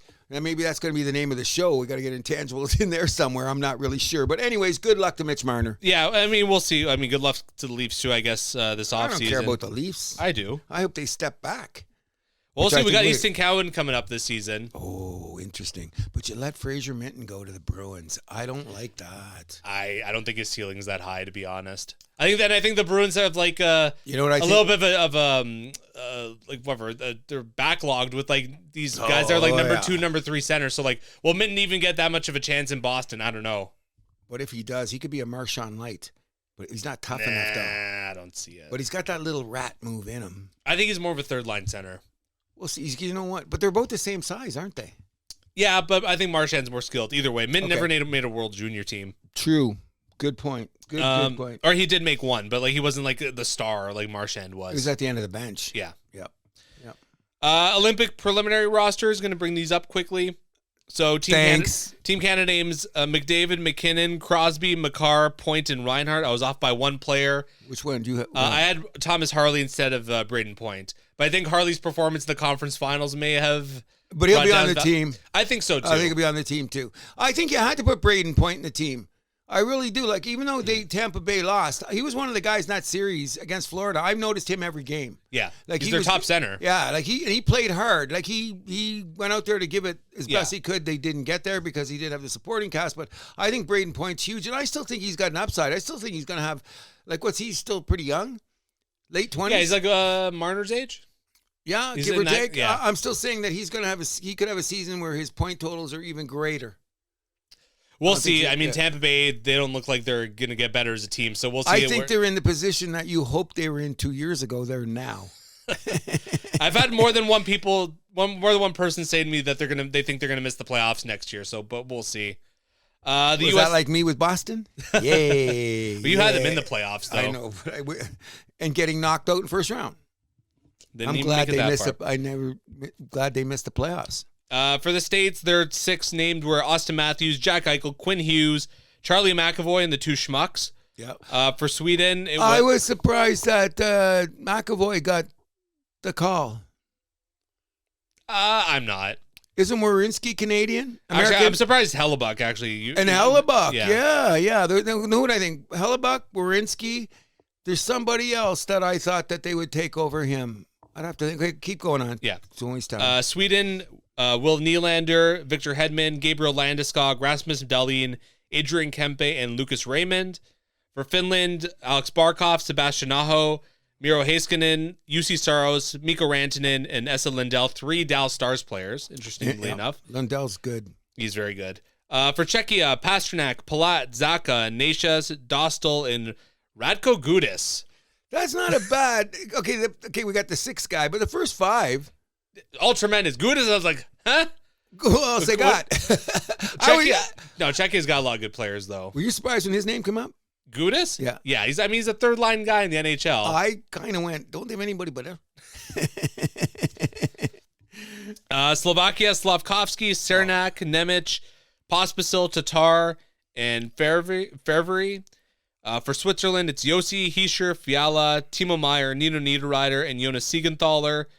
For Germany, Draisaitl, Stützle, Moritz Seider, Philipp Grubauer, Nico Sturm of Florida, and Reichel. And then for Denmark, I'm not going to do all the rest, but for Denmark, Freddie Anderson and Nikolai Ehlers got the call. All those teams, when you get to their fourth or fifth players, you go, huh, what? Yeah. How what? How They're what? Guys I know. What's that? They're guys I know. No, like Gudis. Yeah. We know who he is, but you know what I'm saying? I'm going to get back to my original rant. Why they got to do this in June, I don't know. Like, as a distraction, they're trying to compete with the NFL. I don't know what's going on there, but I just say, come on, stop it. You know what I mean? Something to do with the NHL. Marketing. It's all the marketing deal that you were talking about, preparing for commercials and doing all that other bullshit that they do. I think it's completely freaking nuts. I don't want anything to do with any of that situation whatsoever. Anything else for the NHL? No, I just say that it was a good season. I don't think the Stanley Cup Final was I thought some of the series previous that we saw during the playoffs were much better than we saw there. As a matter of fact, when we do our preseason review, I'm going to make you and when your brother Steven's here, I'm going to say, what was your favorite series from the playoffs last year? So keep that in mind. Well, the Stanley Cup Final is rarely the best series, but I digress. I know. Which brings us to that other series. Yes, the NBA Finals, which was heading to a winner-take-all Game 7. The Thunder took Game 5 on home court, 120-109, with one of the greatest fourth-quarter performances I've seen in my life by a team. OKC was just money down the stretch there. But the Pacers forced a Game 7, winning 108-91. OKC with 21 turnovers in that game. Okay, so let's just cut to the chase on this, okay? Another thing I want to bring up. Game 7. First Game 7 in the NBA Finals, I think, since 2019? 2018? No, 2019 Raptors won in 6. Okay, 6. So that must have been 2018? No, because Golden State slapped. I meant to look it up. I got to maybe 2016 when Cleveland beat Golden State, wouldn't it be? Okay, maybe that's what it was. Yeah. Well, yeah, when they came back from 3-1. Yeah. Okay, so that's 2016. We have not. Okay, is that how long it's been since we had Game 7? Yeah, because 2020, the Lakers, Miami, that didn't go that deep. No. Milwaukee, Phoenix, I think Milwaukee won in 6. Yeah, they won in 6. So I think that's the long it's going to go. So let's be honest about it. First, I'll just give you a personal perspective on how I see everything so far. What a great series it's been. Bullshit. Well, first of all, you got to eat some crow because you said no chance this was going 7 games. Okay, I'll get to that in a second because I don't know. You shouldn't be smoking weed and sleeping in between games, but that's another story. First of all, let's really look at this series. Has it been a great series? It's had great moments. And I'll tell you what. Let's talk about this. Game 1, tortoise in the hair. Should have blown him out of the water. You open up the door, Indiana snuck back in. Now, great game, though. Solid game. This is where you got to give Indiana a little bit more credit because this time last year they were saying we were calling them Indiana because they had no D. Well, they've developed some D in the last year. I'll give them that. Game 2, what happened? Got run off the court. They blew him out of the water. Game 3, we get to Indiana. Here's the thing that I don't understand, and I've been checking this out. First game, OKC, 7 turnovers. First game, Game 1, and they lost, 7 turnovers. Do you know what they've been doing since then? 15, 19, 16. Their average turnover, I think, is less than 10 for the season, and they're turning the ball over. Yeah. Pushing too hard, trying too hard. Yeah, you're falling into Indiana's game plan. Yeah, pull it back and do your thing. When they play their D and they move the ball around and when they pass, Indiana's got no chance. Look at the rosters. On paper, when you look at this roster, that roster, OKC's the better team. I don't understand how they blow shit, but here's what's even crazier. My theory is like this when we're talking about the middle of the season when Chicago beat Denver, and I said Denver will always be this good if they play this way and go in the paint because every once in a while a team's going to shoot 1,000 threes. You got no chance you're going to lose that game. That was Game 6 to me. Indiana couldn't miss a shot. 21 turnovers. I don't think that... 10 in the first quarter, something like that? 6 from SGA, who's never given up 6 in all season, but that was this. And SGA alluded to it in his press conference. You know what I like about him? He takes it like a champ, eh? No, we were shit. Yeah. Can't go out there and suck. Okay. You did. And look, you know who he's going, you can't go out there and suck, pointing at himself. Another thing is this Jalen Williams guy. When is he going to be consistent? I got to give that a little bit to that. He had a rough Game 6. And meanwhile, he scored 40 points in one season, and 40 points in one game. And another game, he shut down Siakam with Dort. I mean, he needed Dort to help him, but they shut him down. But what's going on with this Williams guy? If he was consistent, this series would be over. What's he got? One game he had, 12 points? One game he had 40. One game he had 24. One game he had 6. Like, you don't win like that. Well, that tells me he's just like, he's not a star then. Well, he's on his way. I think this time next year they could be a star. I just think he's a great player. Just that. We'll see. Another one of my things is what I'm always saying about this. OKC doesn't need to shoot threes to win this game. But when Indiana reigns like they did in the second quarter of the game the other night, you ain't winning that game. You know what I mean? And you know what? Indiana wasn't even running an offense. They got the rhythm. The crowd got behind them. The momentum came, and they were pouring threes. Yeah. What did they shoot? 7 for 11 in what? 6 minutes or 7 minutes? It was insane. And we get to the final. What did they shoot? I think it was 11 for 30 or 11 for whatever. Game 6? Yeah. 15 for 42. Oh, yeah, because they shot too many at the end because they kept trying. But if you look at where they shot those 15 in the time space that they made those, but they're way more efficient from 3 than OKC was. No doubt about it. OKC was terrible. They shouldn't have tried to catch up. Another thing they tried to do, okay, we're going to go with you to shoot threes, clang, clang, clang. I really believe OKC is going to win by 10 tomorrow night. We'll see. I think this. You've been wrong a lot this series. You're damn right I have, but I'm just saying. We've been wrong about the Pacers all playoffs. Agreed. And we got to give Halliburton his due. And let's get away from this. Is he a superstar or is he not a superstar? Who gives a shit? The guy's a very efficient. He's the best player on the team that's in Game 7 of the NBA Finals. The best player on his team? Yeah. Yes and no. Well, he's playing hurt. Let's not forget. He looked hurt the other night. You call that a calf hurt?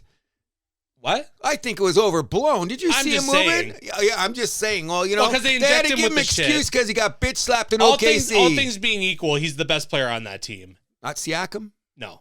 You know why? Siakam's one of the best Robins in the league, though. I agree with that. And his defense has been outstanding. That's what people forget about that. He might win Finals MVP.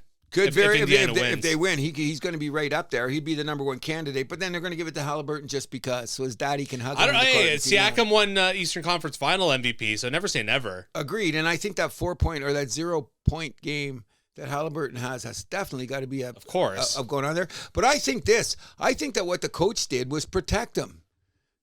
Tricky Ricky, he had a bit of a calf strain. Did he look like he had a calf strain at Game 6? That's what your coach is supposed to do, protect your guys. Well, he did a very good job because when I seen Game 6 out there, Halliburton didn't look like he was having any calf strain to me. His side-to-side looked normal. Because they shot him up with something. You'd still, no. I just think, I'll give Carlisle credit. He covered his player for that game. He came out, he played a solid game. Halliburton did everything. He only scored 15 points, had his 10 assists, had Buddy come around to help him, Niam, our Canadian boy, help him on D, and they look good. So, has this been a great series? No. I don't care what anybody says. It hasn't been a great. We've had some shit games. I turned off Game 6. Wow. I couldn't watch it anymore. Will Game 7 be great, though? I think it'll be great for 3 quarters, and then Shea's going to have that 67 GTO with the 500,000 horsepower, and he's going to shift into overdrive, and they're going to mow them down because I think that Indiana has to play twice as hard physically to get over OKC. So I think when you want to talk about getting tired and getting worn out, they might be wore out by Game 7 because, look, you know how smart it was? Did you see who was sitting on the bench in the fourth quarter for OKC? This is where I say Carlisle made a mistake. You're looking out there. Oh, there's Dort. He's on the bench. Yeah. Oh, there's Williams. He's on the bench. Rested. Who was out in the court still running around for Indiana? Siakam, Halliburton, Nemeth, our Canadian boy. They were all out there still running around. Carlisle, you think you were scared? That could catch up with them, plus the volume and intensity of the crowd in OKC. They've won there already. You know what the point spread is? 6.5. For an NBA final game, Game 7, and they got a 6.5 point. Vegas has screwed up a little bit in this series. Yes, they've lost some money. They're getting it all back tomorrow night. You think so? Oh, God. Yeah, OKC has only covered one game. I think only covered one. In this series, they've covered once. They've been favored every game. I think it's going to be a really close Game 7. I say it's going to be close to the fourth quarter, and then our Canadian boy is going to come down. He's going to be an eel through seaweed. I'm really starting to think that Indiana could take it. Why? You like Cinderella's? It's a good movie. Yeah, I didn't mind it either. I didn't like the midnight part. It screwed me up a bit. But outside of that, yeah, sure, I can dig it. She was pretty. But no, I think they're going to cover the spread. I think they're sitting in the room. SG, they're all sitting around right now playing dominoes, smoking weed, going, how do we fucking get to Game 7? How in the fuck did we? They got to be saying it. This series should have been over. Look at the metrics. They've been trapped. They had to play the game. Yeah. And I give... all Indiana's been doing all playoffs has been proving people wrong. Give them all the credit in the world. I'm giving Indiana... I'm not going to say anything bad about them because when you play that hard, and I think Carlisle is out-coaching Dano, or whatever his name is, on OKC, I think that he's out-coaching him with little tricky things. I agree. Double-teaming... Shea at all times. So just double team all the time. And then the other guys blow the shots because they start shooting threes. No, go back inside like you used to. Yep. So Shea's in trouble. He throws it outside. Guy flings a three. Why don't you go back inside? The biggest problem with Game 6 is Holmgren had his worst game of the series. Yeah. I don't expect him to do that. And Shea, you see what it is? Well, I think everyone's going to have a spectacular game. Let's be real. It's Game 7. Shea hasn't had 2 back-to-back week games all year, and he's going for the record to tie for 16 games that he scored 30 points in the playoffs. You know who's the only people that are ahead of him? No. Kobe and Jordan. Nice company, eh? Sure. That's nice company. But I really believe it's going to come down to that. I really think still both teams have a lot of depth. Okay? Now, everybody's saying, oh, they wear them out. They wear them out. What happens sometimes, and I agree, is Shea's a pretty good defender. But if you make him switch all night long playing 40 minutes, you can wear a guy down. So what they did is they switched off and put another guy going to Halliburton so that Shea wouldn't run so he could have his legs for the fourth quarter to break in the middle. You know what I mean? I think that Dort's got to score a little bit more. His defense is fine, but he's missed some close-in layups and shit. Like he's been right there and he hasn't put it in. I think that Holmgren's going to... If Holmgren plays his average game, they win. We'll see, though. What's your take? Who do you think's going to win? I'm calling OKC by 10. No, I think it's going to be I think Indiana's going to cover. What? Within 6.5? Okay, that's the other beer. I'll take the points in OKC. All right, right now. I'll take OKC in the points. And when Shea is doing that what do you call that thing they do in football? The gutty? The gritty. When he's coming down the court doing the gritty up by 12 with 1 minute left, smoking a fatty that he got down here at Mary Jane's, I'm going to say, hey, Andrew, look what happened. I'm starting to think Indiana could take Game 7 as well. The whole media, look at the wave coming for Indiana. Feel it? All the way through. Pat McAfee's got a heart on as we speak. And the toxic Indiana table, guy. Oh, the toxic table, they're losing their freaking minds. They're going, here we go. And I love it on the show because Quentin Richardson has been in the league for so many years, keeps looking at these guys and telling him the follies of how the NBA works. And if you look at how it goes, and even in history, everything says OKC Game 7. Everything says OKC. We'll see. That's why they play the games, right? That's why they play the game. Please win, Shea. Please win. This will be the craziest team to win an NBA. I don't have a horse in this race, so I don't either, but I love Shea. But in my lifetime, this is the most unlikely winner of the NBA Finals, I will say, in my lifetime. Like, I'm thinking of all the years, who won, when, where, and why. Okay, they won. You got why they won. I mean, even Toronto beating Golden State, I thought we had a chance at them because of our D. We ended up winning. Okay, so you got to look at from that point of view. So, you know what I mean? That's how I see it anyway. I could be wrong, but this is a new era for the NBA now. Like, yes, it looks like dynasties are over. Yes. What is this, 7th year in a row now? Yeah, with a different champion. First time in history. Yeah, history of the NBA right now. Yeah. Okay. Part of the reason is because these fuckers keep jumping from team to team. Well, and the new salary cap rules. And then the curtain. But you know what they're saying? Some teams don't give a shit. One of them is Nolan's going, what curtain? The Utah guy. What curtain? They're all starting, like, there's a couple owners that are Lakers, the new owner. What do you mean, what curtain? You got to follow the rules. But if you go over, you pay this insane tax. Oh, yeah. Dolan. What's Smith? Utah. The new owner, Walter, what's his name? How's it working for the Knicks? Not as good as they sound, but all three of those teams have basically, Windhorst and these insiders, Shareem, the Indian guy, they've all say. Shams, yeah, I like him. But anyway. He's the best. Those three teams have basically indicated, what curtain? What space? Okay. Hey, when you're that Walter guy and you own the Rams, you think you give a shit? I own the Dodgers, you think you give a shit? The Utah guy's in his 40s. He can't spend all the money he has before he dies. So why not? You know what I mean? I really like the owner of Utah, though. I know you do, Ryan Smith. I love the guy. You know what it is? He's a fan. Like, you know what? He's in it to make money and all that other shit because he's a smart guy and he's made a lot of money. But I'm saying he's into it because he's pure. I love it. He's like Ballmer of the Clippers, who isn't working out so well for him either. No, it's not. He's got a new arena. That's about it. You know what I mean? But outside of that, you know what I'm saying? So who are you calling? I'm calling. Make a choice. I'll go with the Pacers. Okay, here we go. I'm calling OKC and Shea breaking or tying the record with, because I think he needs 2 because he's the second most. Because he's got, 15 games with 30 points and 5 assists in the playoffs. Jordan's first was 17. Kobe's second was 16. Wow. And he's got 15. That's impressive in the playoffs. You know what I'm saying? Yep. Very, very impressive. Blows me away. Let's just hope we have a great game, though. Absolutely, like tomorrow night. I hope that it's very close to going into the fourth quarter, like it's a 1 or 2 point game, and then OKC puts the hammer down and that crowd loses their shit. That would be a lot of fun. It'd be great TV. Absolutely. Because if Indiana starts whispering, I've been to morgues before. Okay? Not a lot of noise in a morgue. No. You know what I'm saying? When you look at it. So good luck, OKC. You'll take Indiana. We will see. Game 7 tomorrow night.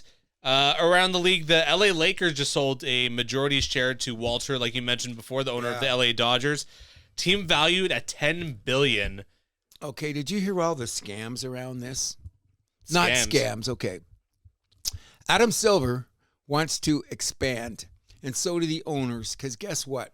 When a new team comes into the league, the players don't get a nickel of that money.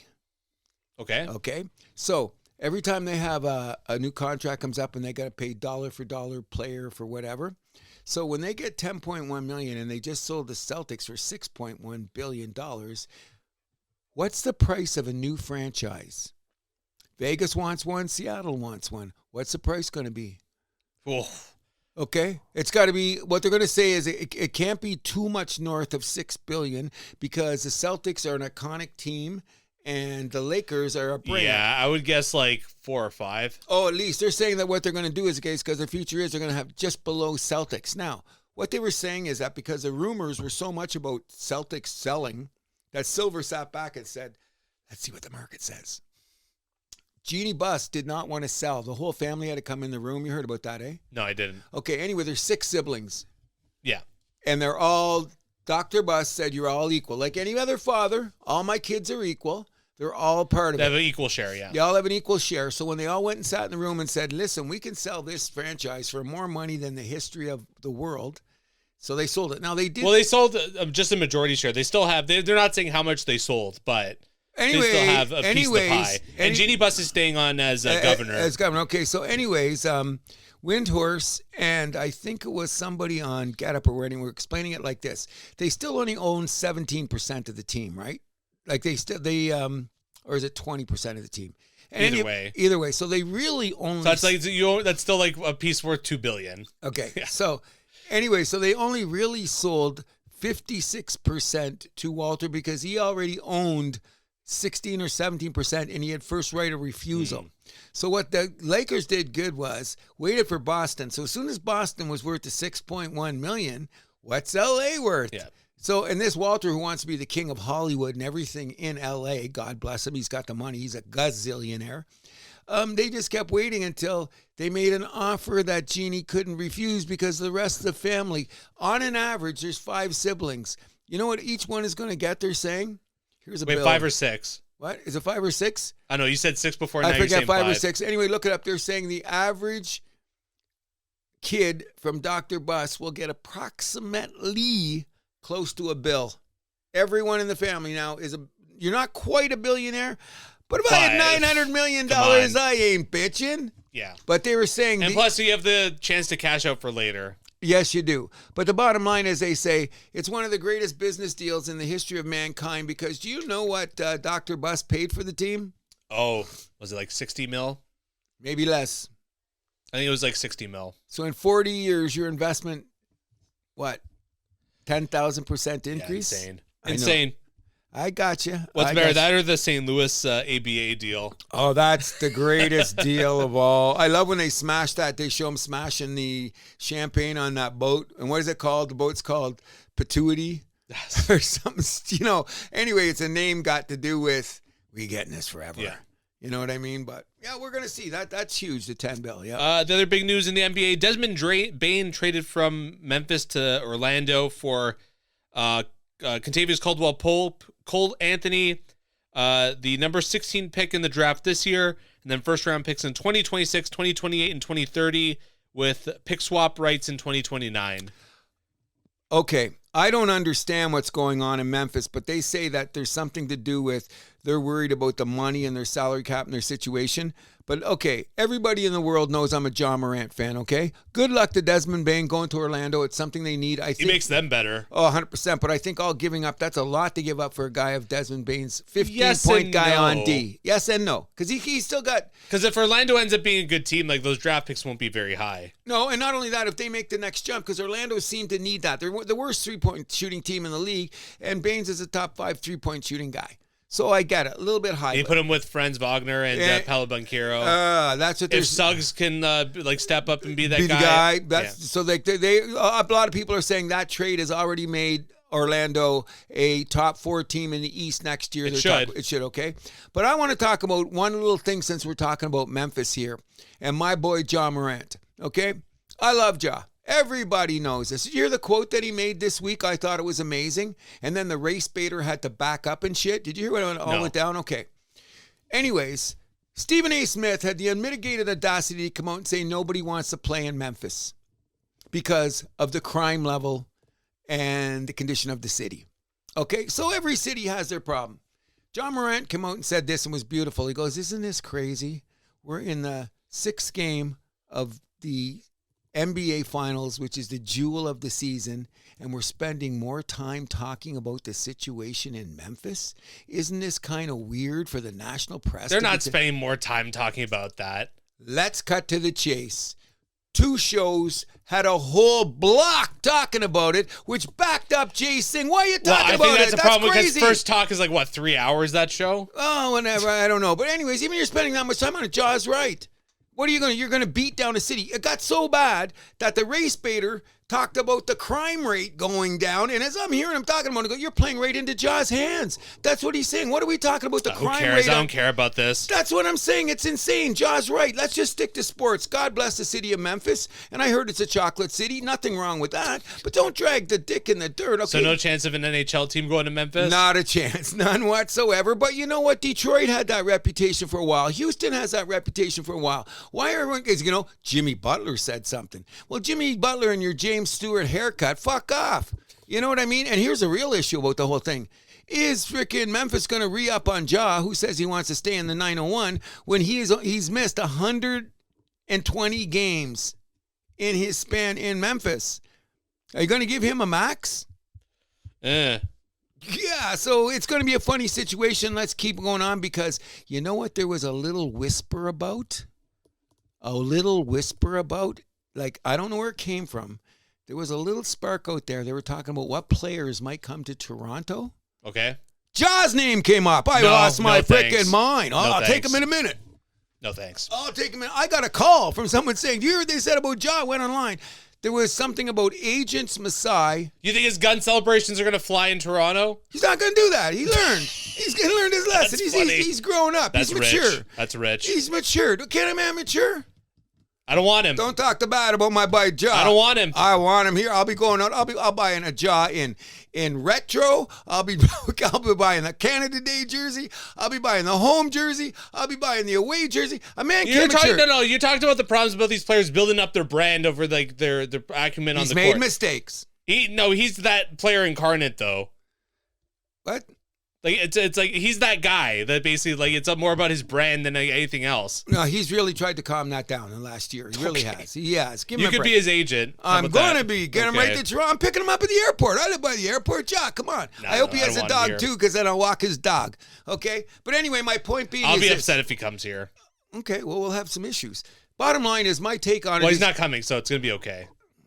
If he comes, boy, wow. It's not going to happen. Anyways, my point being is this. He has a great point is like, and like you have little distractions when playoffs comes in. You could talk about little things like Taves coming back in hockey and shit, but there should not be a story that ever comes up that overseeds your jewel of a year. That's my point. You know what I mean? This should have come up. That's also a problem season. with the finals going this late into the summer, though. Oh, that's the biggest issue. You nailed it, bro. That's why. Because then you have 10 days in between games. What are we going to teams talk are already about? working on their off season too, so like they overlap each other. So I think that's just a problem with the calendar. You got a good point there. Now let's talk about one more thing that's going to go on. They always talk about Durant's got his 3 teams because the big talk is Durant and Giannis, and we'll end basketball on this, okay? Where are they going and who's going to take them? And if you gave up 4 draft picks for frickin' Desmond Bane, what do you got to give up to get frickin' Giannis? Your mother, father, the dog, the cottage, and your new car? Like, come on, this is going to get ridiculous. However, Masai, I love you, Masai. He's got a little deal. He's going, well, Kevin, you're 37 years old, and we know you want to live in Drake's neighborhood. We'll give you... You got to speak up. Don't whisper, remember? Sorry. Anyways, who's the 3 guys? You're right. You know who's on the table? Quickly, Barrett, Podol, and 2 first-round draft picks for Durant. Would you take that? Only if we got Giannis as well. That means you got to give up your left nut. I got to give up my dog. Come on, we can't go that far. And Durant's going to prove it to me anytime. I don't know how it's going to work, but it would be very nice. Because Durant, only got 1 year left on that contract. He's like, how old now? 37. And his play has not decreased at all. Still. His efficiency has actually gotten better in numbers-wise, on metric-wise. Still, it's a lot to give up for a 37-year-old with 1 year left on his contract. If you win the chip, is it worth it? A big if. Nothing's guaranteed. We tried it with Kawhi. That was different, though, because our supporting cast was a lot better set up. We had Lowry. We didn't have to give up that much for Kawhi either, let's be honest. No, because San Antonio was pissed. They kicked him out of town. DeRozan, Pirtle, and a first-round pick. That was it. Yeah, but the times have changed. No kidding. I look at it this way. And we had the whole Sluggers baseball team doing a thing about Graydon Dick, so I'll not tell you how they explained how Dick was going to come in this scene because it might get a little graphic, and we're not going to go there. But it was hilarious. Sluggers, great conversation about Graydon Dick and all the innuendo that went with it. You'd have loved it, bro. It was hilarious. Everybody put their Graydon Dick. And anyone they put into this, they said to me, Cruz, you were right on that commercial thing.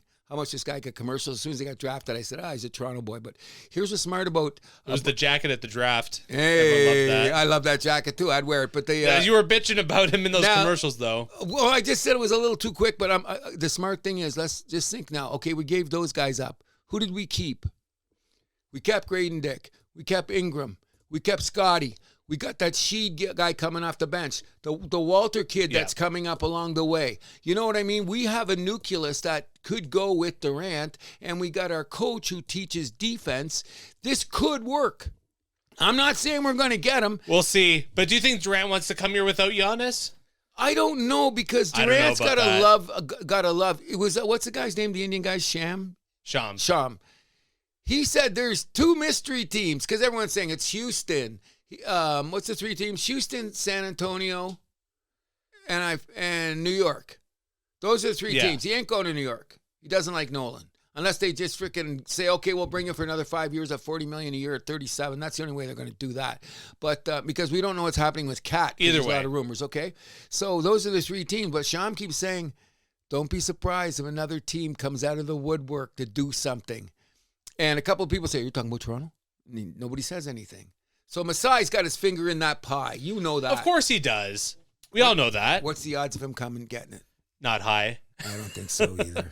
Just we can have dreams. Of course. We can have dreams.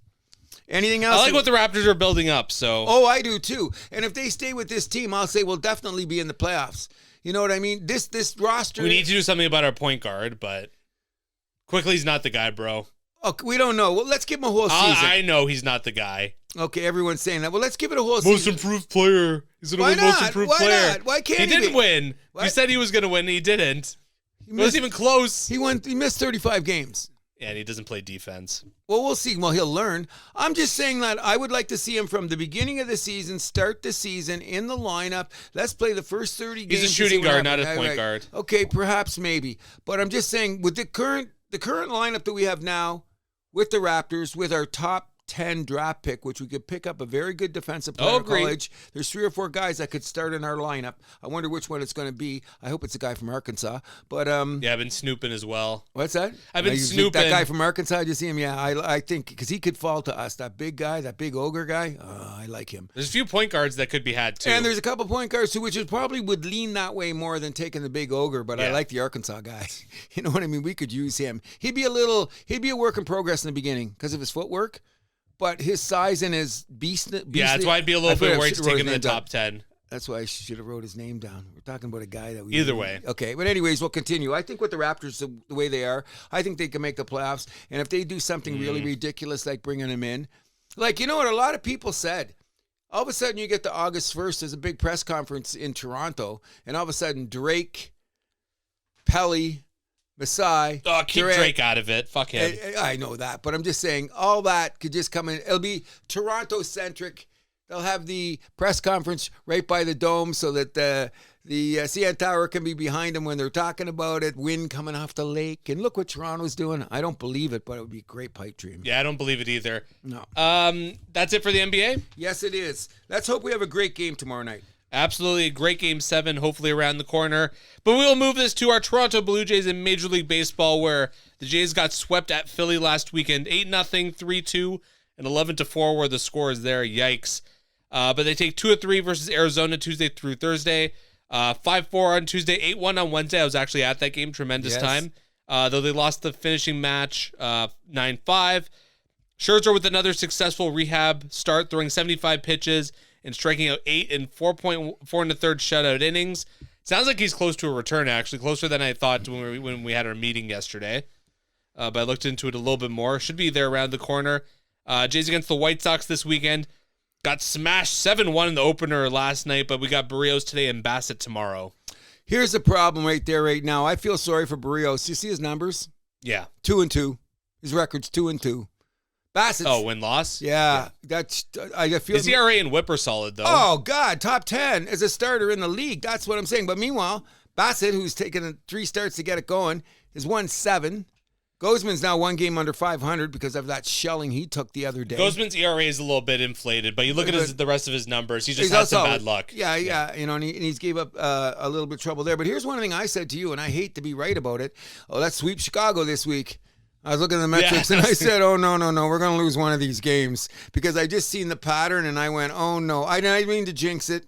No, the real jinx was on the broadcast last night. They're like, oh, look how great the Jays have done in bullpen games. Oh, shit. Yeah, and then this one backfired on us. Big time. And I'm not trusting this Turnbull guy anyway. So I'll get back to this theory, okay? Well, we'll win the next 2. Okay, I'm pretty solid that we will. But here's one of the things that I've been saying the last couple shows, and it's coming to fruition.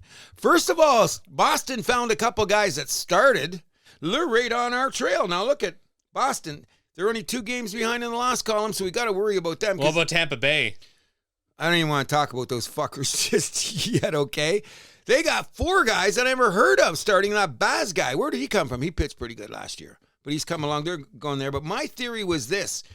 The Yankees only have 2 solid starters. They're 2 of the best starters in the American League, by the way. But what happens when Judge doesn't hit? Well, 6 losses Stanton's in a row. back, Okay, but that's 6 in a row. What is their record? 3-7, and that's only because they won 2 in the last 3. If we had this show 2 days ago, they would have been 2-8 or 1-9. Okay, so guess why? It's a bad stretch. Because they don't have starting pitching either. They got 2 starters. They're going to rebound, though. I'm still saying I don't know about that. I think it's going to be a dogfight, and we better find a guy that can at least be our 4th starter because can you take We have 4 starters. And with Scherzer, that should be 5. Okay, 2 things that I'm going to say where I failed one, and I hope I fail on the second one. First one, I said that Francis would be our ace by the All-Star game. Oh, well. Yeah, not quite. No. He's going to fix things because he's on the IL. That's just let's go reconfigure the guy. We know that. And the other thing is, I already told you this, bro. Until I see Scherzer on the mound making 2 starts in a row, I don't want to even hear his name. I'm not going to. He's going to be called up soon. Oh, he blew a toenail back on the DL. I'll lose my shit. If he doesn't come out and play for the rest of the season, fuck that guy. He's just taking money. He just pitched 75 in Buffalo. He threw against you and me. Doesn't matter. It's not about the results. It's the fact that he's like throwing his pitches out there, right? He threw 75 pitches his last start? Yeah, on Wednesday. Okay, so that means he's got to make 2 more starts and he comes up, right? So we should see him. Why 2 more? They usually say 4 starts. They usually give it 4. They're saying it sounded like he might be closer than that. Like he may make just like 1 more, then they call him up. Great. I'm going to tell everybody one more time. Until I see Scherzer on the mound in regular rotation, I don't even know the guy exists. I don't even know his name. I will not walk his dog. Okay, this is what with this. No. This guy sounds like he's collecting money, and that's cool if they give it to you. But look at all the big hype. What has he done? 2 innings. Give up 10 runs. Because you knew he wasn't ready. Okay, but you're not even giving me a chance. Like, relax. Till he's on the mound. I'm right now. I'm St. Thomas. Jesus, why get over here. Why are you so pessimistic? I thought you were the Jays. Because I love Scherzer. I love the Jays. I'm their biggest freaking cheerleader. But I don't freaking believe. I like to believe that leprechauns ride unicorns. Everybody knows that, but it never happens. What has he done? If he comes up and he pitches, I will eat crow. I hope he comes back and makes 15 starts. I think you're forgetting how much of a competitive guy Scherzer is. He is off the charts. What does Kornheiser call him? The Warlord, or what does he call him? I don't know. He's got a great nickname for Scherzer anyway, but the Warlord or whatever. I think we could be optimistic about this. Until I see him 2 starts in a row, I'm not going to jump on the bandwagon. And when he comes back his first 2 starts and he pitches 6 innings both times and only gives up 2 runs, I will start walking his dog and I'll wash his car. How's that? Until then, I'm sounds like you're a fair weather guy. I don't know. We've done this before. Not even walking his dog. That's just rude. That's what I walk everybody's dog. I you know that. I'm the dog walker. Not in this case. No, until I see him, because I was skeptical when he came over because they were talking about the injury issue. And then they flossed it over, and suddenly we threw him a bag load of money, and he came in. Oh, gee, look what I found. I still got the injury. Tried to force his way through it. Nothing happened down to the minors. Look at his age. Look at the miles. And I'm going, I hope he is. I love the guy. In his prime, he's amazing. But I'm not, until he's on the mound for 2 starts in a row, for at least 5 innings each start, throwing me 80 pitches, I ain't buying. Okay. I ain't buying on that. Okay, you could be Mr. Pessimist in this case. And I hate to be that because I'm positive about everything else about our Jays. Here is the problem with the Toronto Blue Jays. Even though we are half a game up in the wild card and we are there, we have one thing that you and I discussed that you cannot avoid if you want to make the playoffs. And Toronto Blue Jays run differential says you ain't making the playoffs. Okay, now we're in trouble because do we have 4 starters now? Lauer's got to step up, which he did last time, so we're going to be okay. But we don't have a 5th starter, but that's okay. Nobody else has a 5th starter. What scared me is those 2 guys that came up from Pawtucket for the Red Sox, and Buddy came back from being hurt. And look at the Red Sox. I was writing them off. 8-2 in their last 10. I know. And their pitching's holding up. And they traded Devers. We'll get to that in a second. So what I'm saying is I'm really starting to believe, what is it? 6 teams make the playoffs, right? Yes. I'm serious. Well, we're going to start next week as we go to the divisions on our next show, because all this is going to be over. We can talk about it more.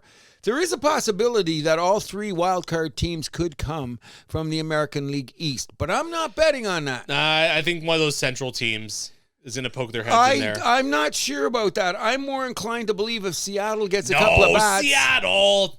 They're pitching. Cruz. Every year it's the same thing with them. They have a good start, and then they fall off the cliff the second half. So you're telling me... Although they have an MVP candidate. Yes, they do. Okay, but let me tell you this much.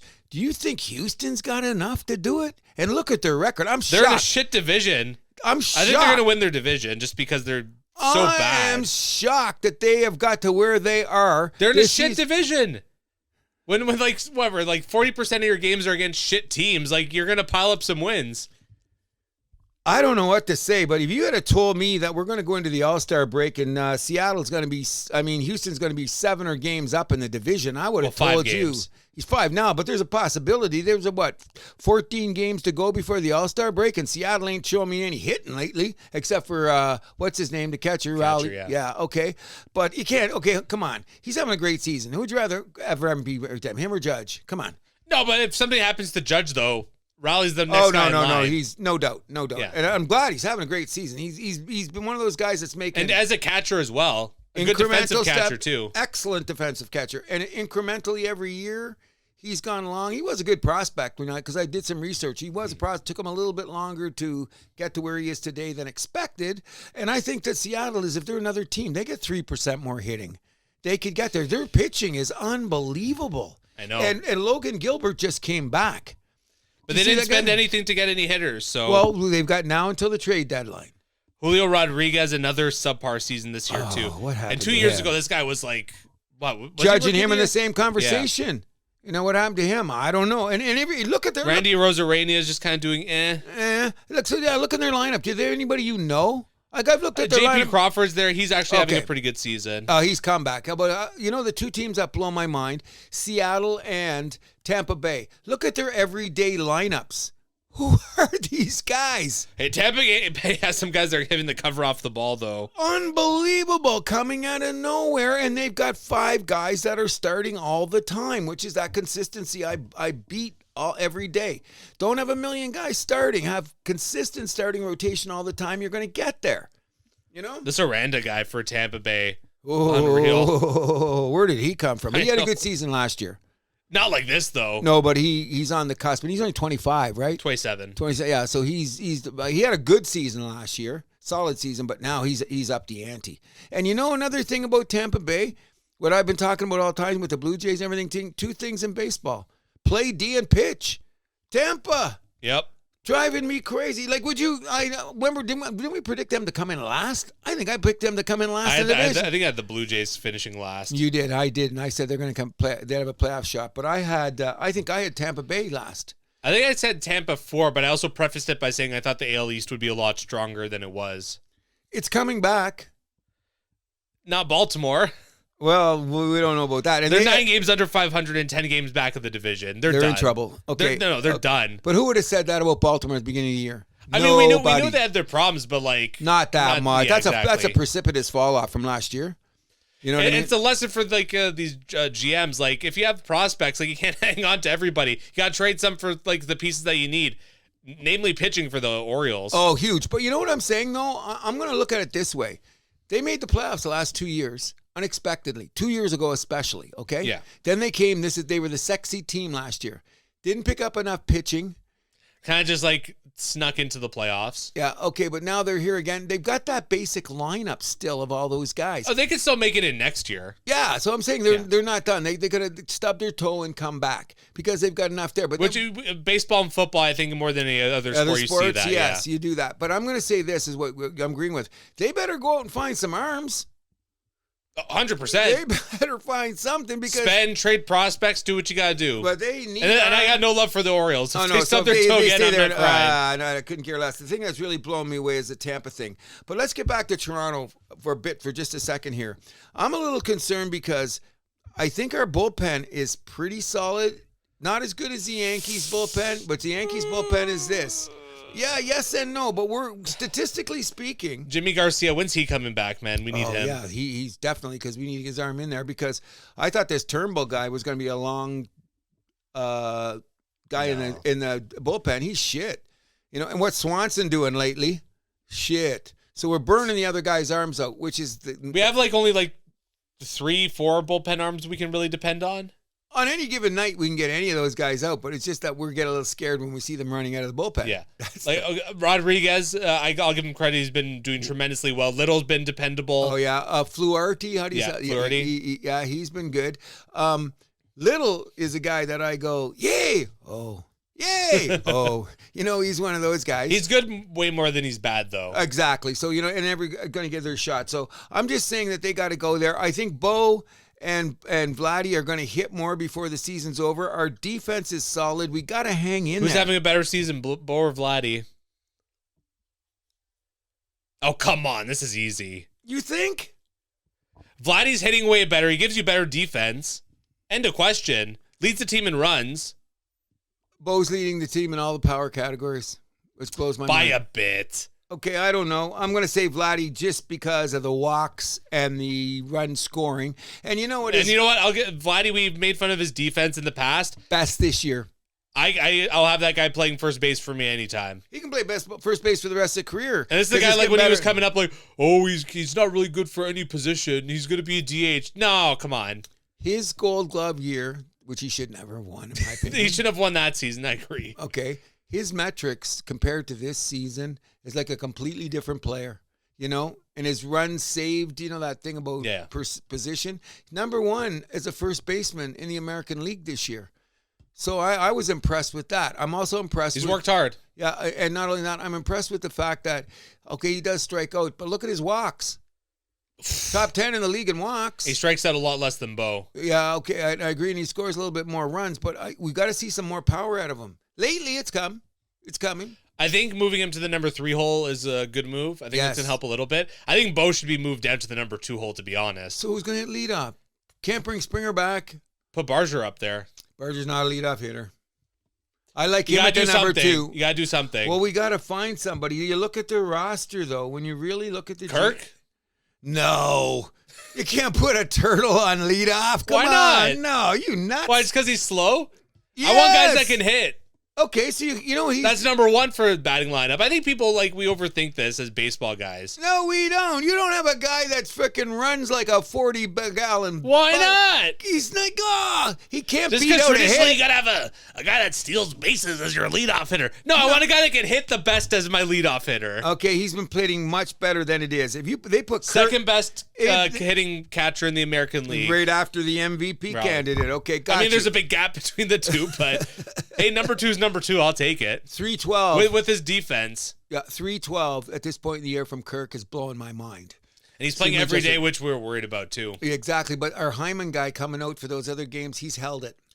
So but Kirk is DH'd on those off days too, which is impressive. Which is great. But I mean, if you look at our catcher number, production-wise around the league, we're not bad. No. Well, the game I was at, they had Heineman batting 9th. I'm like, well, I think he should be batting 7th. Because they had him below Jimenez and Schneider, and you're like, ooh. Anytime I see Jimenez hitting 6th or 7th, I call up Schneider and said, "You been him drinking before the game?" He hit 7th the game I was at. He should be at 9th at all times. He should never get out of the 9th over spot. Schneider even.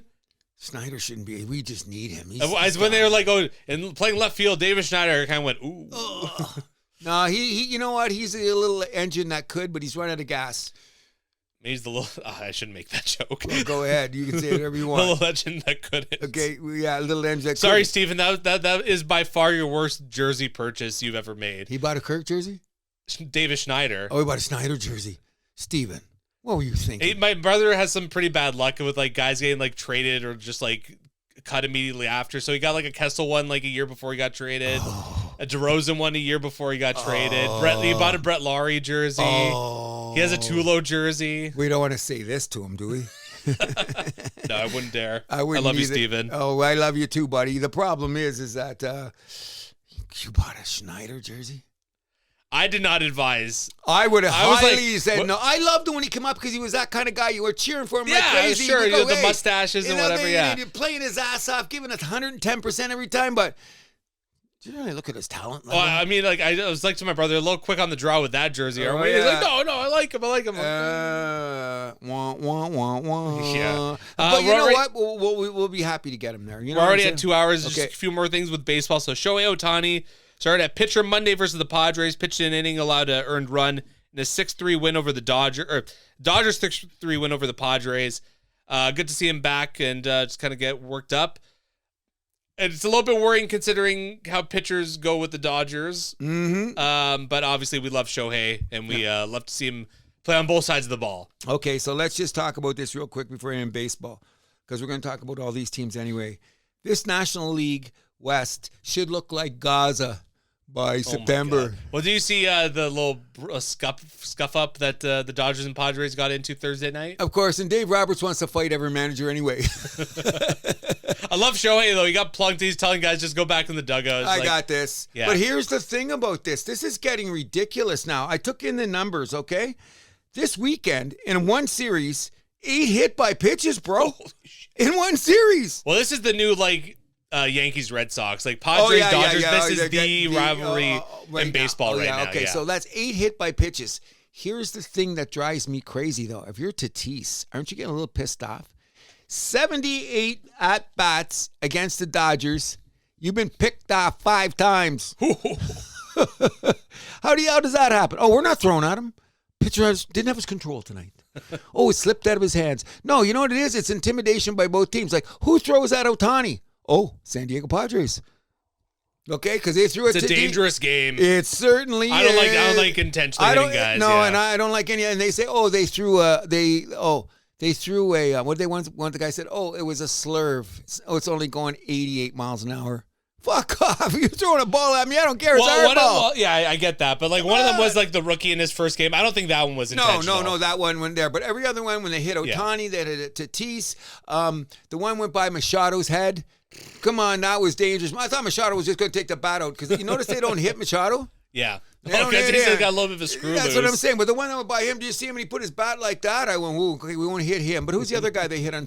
Another guy they pick on San Diego. Bogarts? Oh, the kid.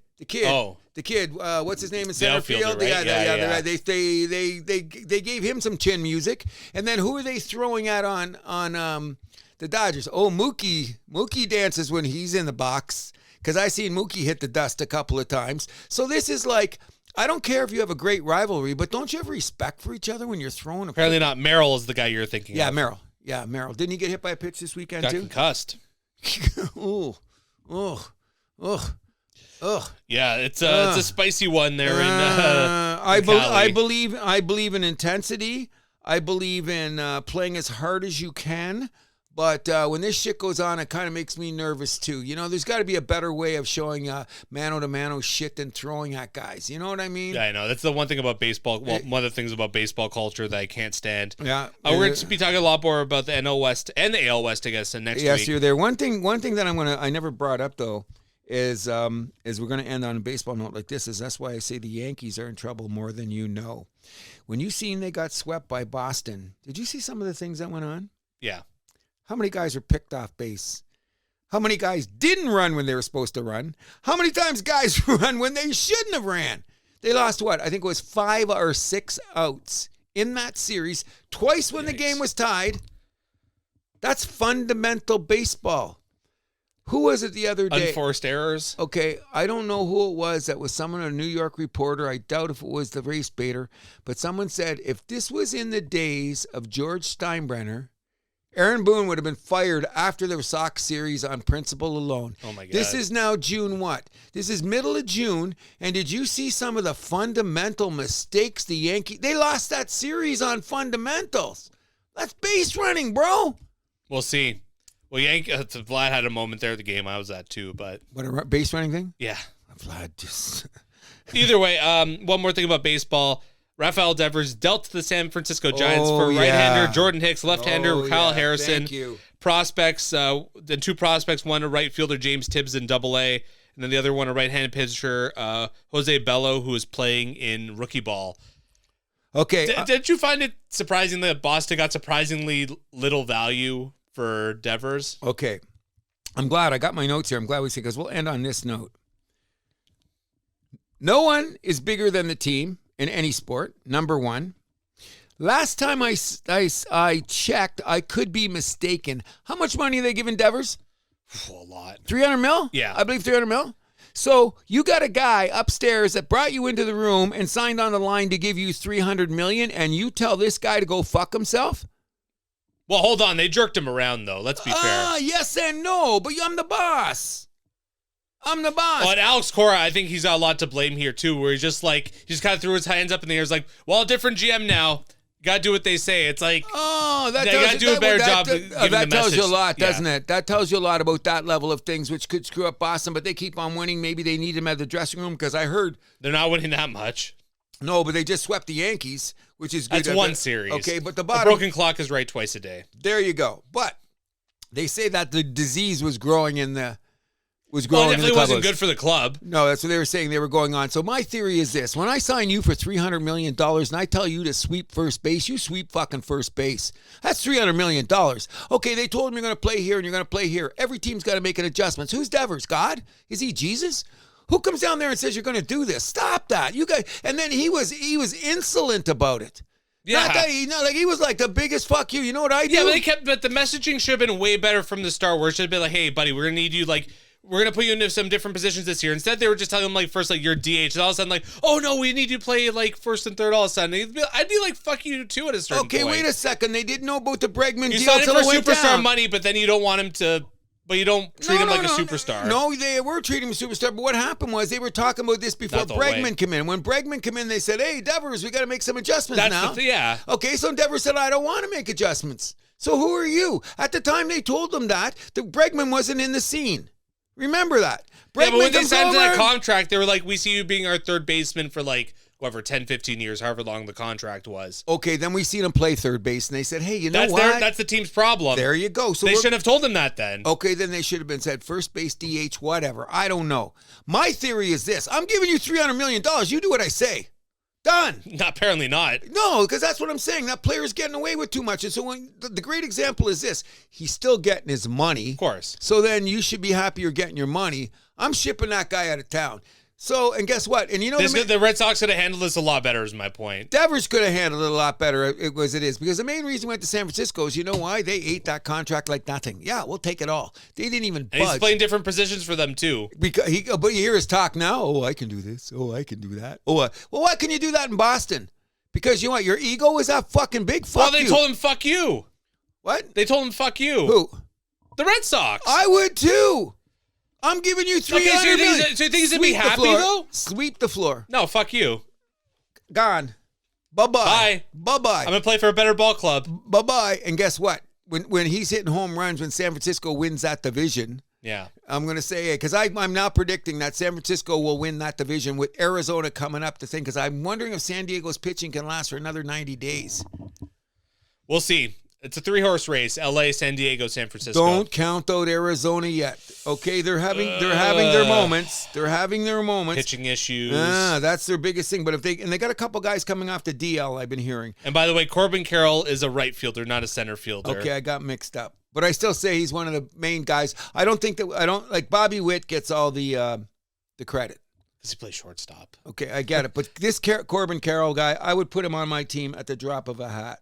I mean, you'd love to have both. Oh, yeah, of course we would. But look at Arizona is playing. They're just a game above 500. They're playing. We're going to talk NL West next week. We'll get around to that. I'm predicting now. Don't be surprised if San Fran's there, but we'll save that for next week because we got a lot of baseball to talk about. Good luck to the Jays winning the next 2 games, though. Yes, absolutely. What would happen if they lose the next 2? Disaster. Oh, my God. I told you this team's fool's gold. I'm not saying they're not, but they should be. We'll move on. We'll move on. We'll move over to soccer, where we have the CONCACAF Gold Cup. Canada started Tuesday against Honduras in Vancouver, smoking them 6-0. Tejan Buchanan with the brace. That's 2 goals after 65 minutes. Jesse Marsh is being investigated for misconduct, for conduct with match officials while being suspended for 2 matches. He ain't done. He's got 1 more game to serve. They're thinking about slapping him more because during the suspension, during the little interval thing, he walked over some officials and told them to go fuck themselves again. Yeah, he can't be doing that. No, I found out because nobody's saying what he did. Exactly. But there was another interaction with the officials. He wasn't even supposed to be there. And he walked over and said, listen, your mother's a bitch and I'm going to fuck your sister. Allegedly. Whoa! Okay, allegedly. I don't know what he said. But no one knows. But it got the Federation's attention on this level. He didn't say, hey, you coming over for a beer? No. No. He was where he shouldn't have been. But so why didn't the team keep him off? The guy's a bit of a hothead. He's a grown man. You can't. That's true. I like the way he coaches. I like his attitude, but you can't have that. No. When I started unfolding and I watched the soccer show. Maybe that's what Canada needs, though. They need a good kick in the ass that way, I agree. But when I started hearing all those guys with accents talking about what was going on, this guy stepped over the line. He wasn't even supposed to be in that galaxy. He might suffer some more suspension. We will see. Does that mean will you fire the guy? No. Because we need him for World Cup. We need him for that. No, you can't fire him. No, but what are they going to do? They got to say, buddy, put a rein on you're going to him. have a meeting with him, obviously, about this. I hope he does better because it's not that he's a bad coach. But like you said, maybe we need that fire on our team. But this one, when I started hearing what... Yeah, it just kind of went, oh, man. In between games, bro, He just walked up to all those officials. At the end of the first game, yeah. Or at the end of the first game, you're not even supposed to be around. You're supposed to be minding your business, and you walk into a freaking crowd of officials and tell them about their mothers or whatever he said. He didn't say, come on over for dinner. We know that. Because immediately he went right to the Federation. Good luck, Canada. Good luck. They play tonight against Curacao in Houston, and then Monday is their final group stage match versus El Salvador, also in Houston, the potential Jesse Marsh return game. We'll move us over to the FIFA Club. Wait a sec before you go. You think he's going to get in? I think they're going to kick him for one more game. It depends what happened. I don't know. No one knows. If he gets another game, I won't be surprised. We'll see. I think the main thing they're saying is I can't say because we don't know what happened. Exactly. Okay, and you'll never know why it happened until you know what happened to make it happen. Agreed? I don't know. You're confusing me. I don't know what you said. I'll say it one more time. Listen closely. You do not know why it happened until you know what happened to make it happen. Okay. That's where we're at with this guy. But that doesn't matter about that. Just like what he did at the end of the day. That's the only thing that matters. So I think the only thing that's going to save him grace is he wasn't involved in the match and was on the sideline. And what if somebody was in the crowd and yelled at people like that? Nobody would do anything. That's one guy's caveat about the whole thing. And I said, whoa, you're stretching it, buddy. Yeah, but if you're yelling He's at not match an average, officials. and you're not a guy in the crowd. Yeah. Okay, go on. FIFA Club World Cup taking place in the States. Inter Miami undefeated after 2 matches, with Messi scoring the game winner against Porto on Thursday was a nice goal. PSG crushed Atletico Madrid 4-0, but lost 1-0 to Brazilian club Botafogo. Brazilian club's tearing it up. We'll hear more about that. Yeah. Bayern Munich destroys Auckland City 10-0. Coman scored twice. Elise also with the brace. Muller 2 goals as well. Musiala with the natural hat trick, though, from the 67th to the 84th minute. That's 17 minutes. An amazing performance by the 22-year-old. Bayern, one of the 2 teams that's guaranteed to move on. What do you mean guaranteed to move on? They're going to score 6 goals a couple more times. Well, they already punched their ticket to the next round, I'm saying. Exactly, yeah. But you look at, like, I'm looking at this, and we're not going to go through everything that Andrew explained to me about the difference between this tournament and that tournament, because this tournament's relatively new. But now that I started looking at who's playing where, Bayern Munich might do some nasty things to some teams just to who they're going to play. Look at who the competition is. Okay, this is just the group stage, though. Once we get to the knockout round, you start to go up against the other big boys. Like who? Chelsea, Man City, PSG. They've beaten them all already. They blew it in the Champions League, but I think they're going to be ugly. It's a new day. It's a new day. Yeah, I think they're going to come back angry. My money's on. You know what the thing? Sorry, the thing that surprised me when PSG lost to these dudes from Brazil. I went, ooh. But you know what it is? That's like 20, 18-year-olds. Well, not 18-year-olds. Young team flying around. So good luck to them. They're my new favorite team, by the way. Okay. They're my new favorite team. I'm cheering for them. Chelsea topped LAFC 2-0, but they dropped a 3-1 match to Brazilian club Flamengo. Another one of those teams. Flamengo's the only other team that have clinched a spot to the knockout stage. And we're towards the end of match day 2. And where are they from? Brazil. Where is River Plate? Where the fuck is River Plate? I don't know. Inter got a 1-1 draw versus Monterrey. Dortmund 0-0 against Fluminense, another Brazilian squad. Brazilian squad's undefeated here. Juventus and Man City each winning their openers in Group G. Juve was 5-0 against Al Ain from UAE, and Man City winning 2-0 against Moroccan side Wydad AC. Real Madrid draws 1-0 against the Saudi Arabian side Al Hilal. And how did that happen? 3 of the 4 Brazilian clubs lead their group, actually, at this stage. Yes. I think the toughest division may be your Juventus of Turin. Yeah, but 2 teams make it through. Yeah, so them and Man City should both go on. Exactly, but I heard that this even though they got their asses kicked the first game, that Saudi Arabia team's trying as hard as they can, but it's this next team. UAE. What do they call it? UAE, United Arab Emirates. Al Ain, that side? Yeah, that's UAE. That's like where, oh my God, the final race of F1 is in that country. Qatar. No, Qatar's in a different country. Bahrain. It's one of those. No, Qatar, Bahrain. Bahrain's a separate country. Okay, yeah, so Bahrain, Qatar. UAE. Saudi Arabia. So we're missing one. We're not doing geography. No, but I'm saying like the F1, their final race is in UAE. Yeah, UAE. Okay, whatever that is. I forgot the name of the city now. I don't either, but I don't even know who's Wydad AC. They're from Morocco. Oh, okay. They got money. You should listen. I just said that. Oh, did you? Okay. There's another team I wanted. That's what I asked you about. This is pretty hilarious because you being the soccer guy, and I go, "Where's these guys from?" I don't know. That's great. I love it because I don't know either.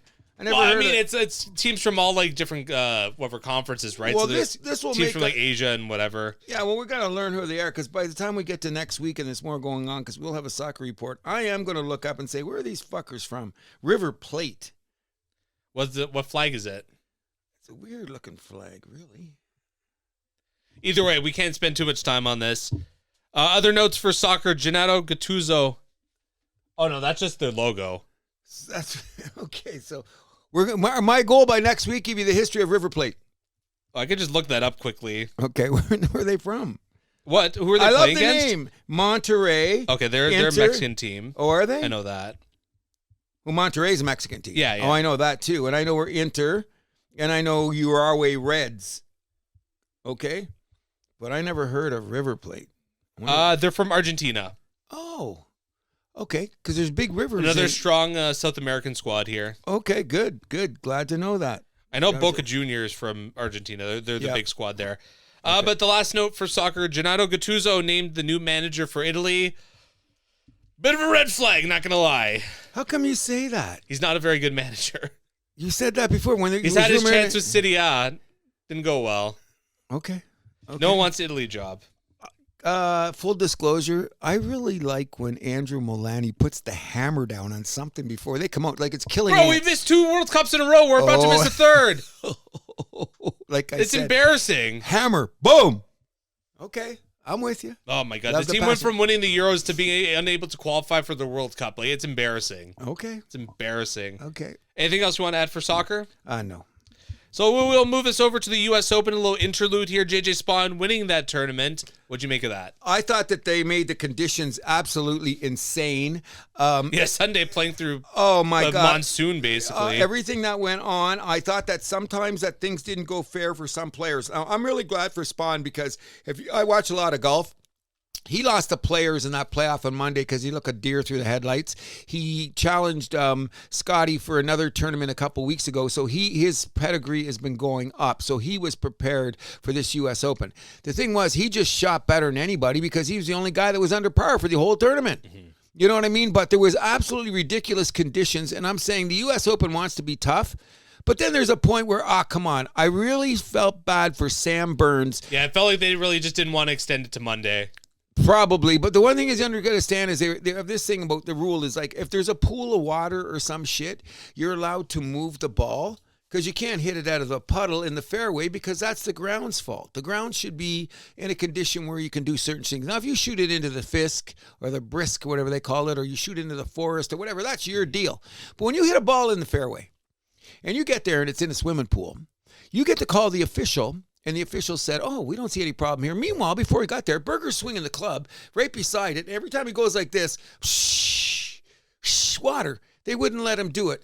He hit the ball, couldn't get no spin on it, put it in the frickin' dirt, go over the side, double bogey, out of the tournament. I don't know if that was fair. I think he should have got the lift because he looked like the one that could have won the tournament. But that's how quickly golf goes. These guys, if they take a little bit of left turn, golfers unravel. Golfers and tennis players are the two athletes, because they're out there naked by themselves.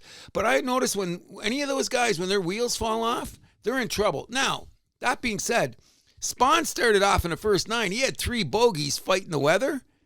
They had that little weather break. He changed his shirt, came back, and look what happened. He won it. Congratulations. He's been having a good year this year. Absolutely. Travelers is going on this right now. Look at the leaderboard of the Travelers. It's unbelievable if you're a golf fan. I think Scheffler's winning. Rory's there. Justin Thomas is in the hunt. It's a great leaderboard. So what's the next major Travelers. now? PGA. It's in a couple weeks. Okay.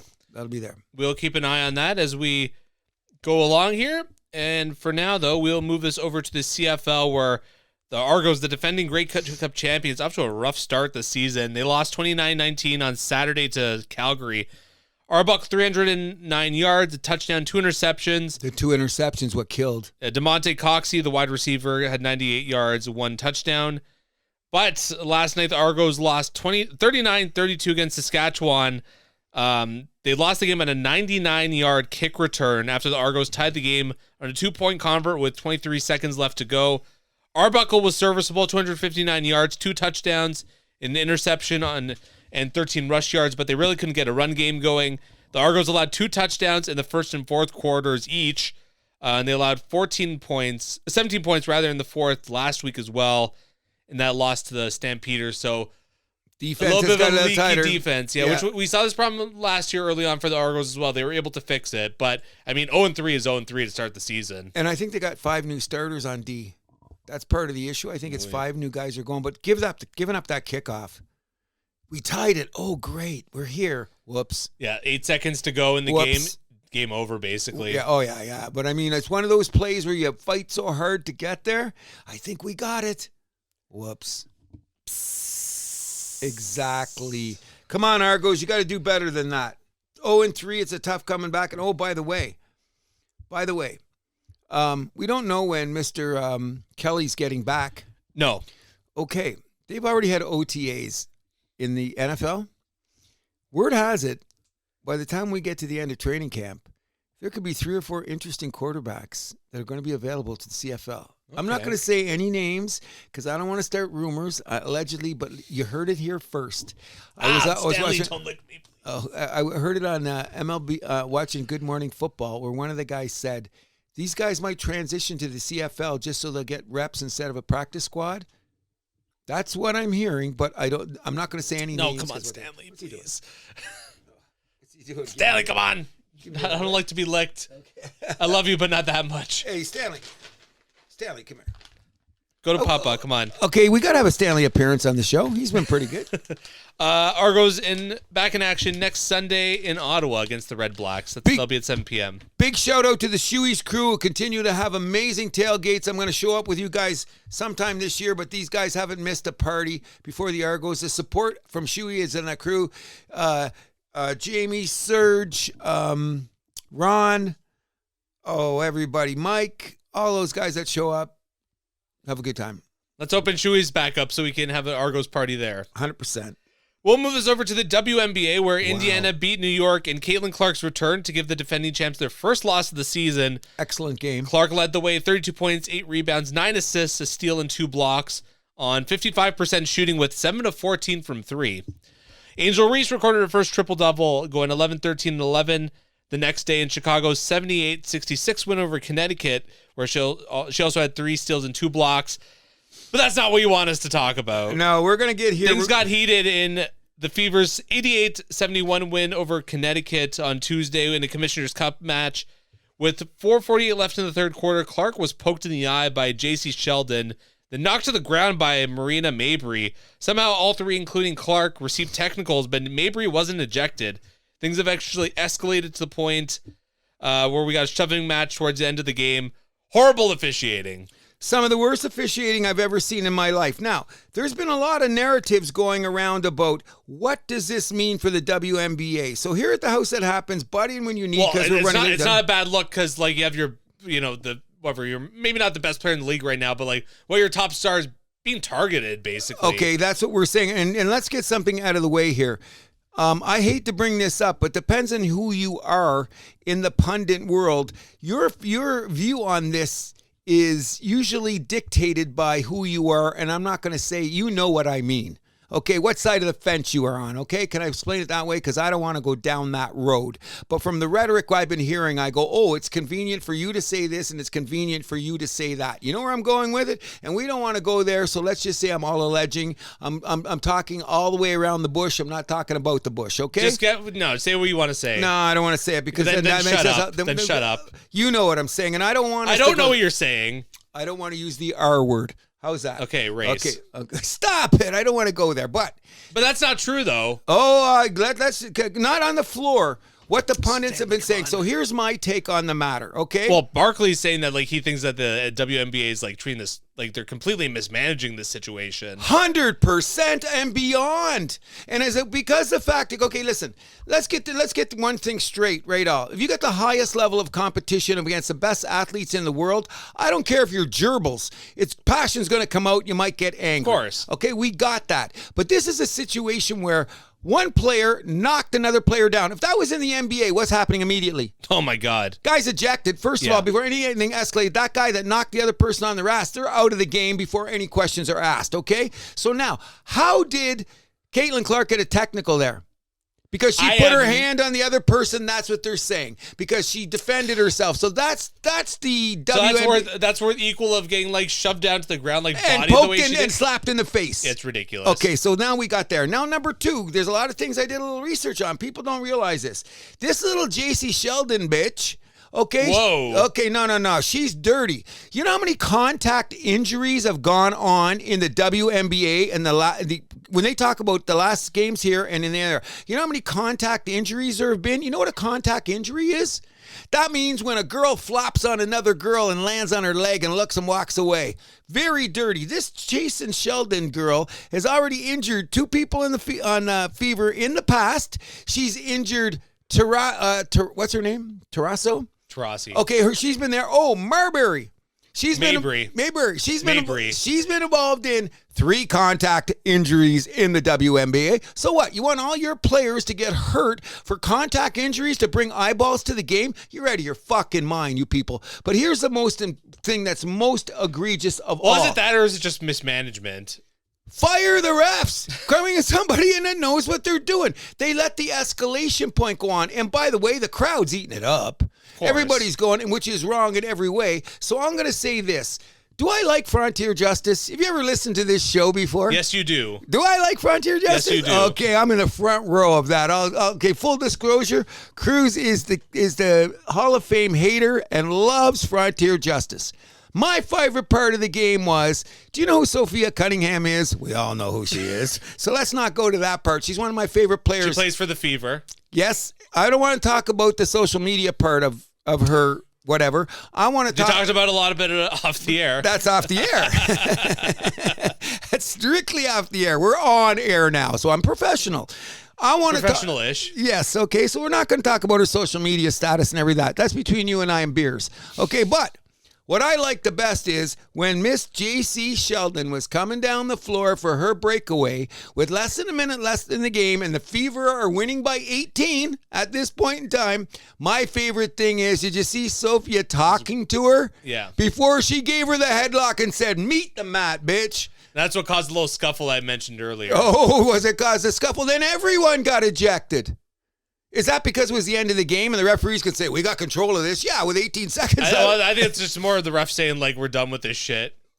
Yeah, well, it's easy to do with less than a minute in the game. Obviously. So why didn't you do that when it was happening earlier? Yeah, this all could have been solved with the Caitlin Clark thing. Thank you very much. Yeah. So we're going to end this because the show is running a little bit later, and let's get this over with real quick because we've got to get to my favorite part of the show, is the fact that I'm with Barkley on this.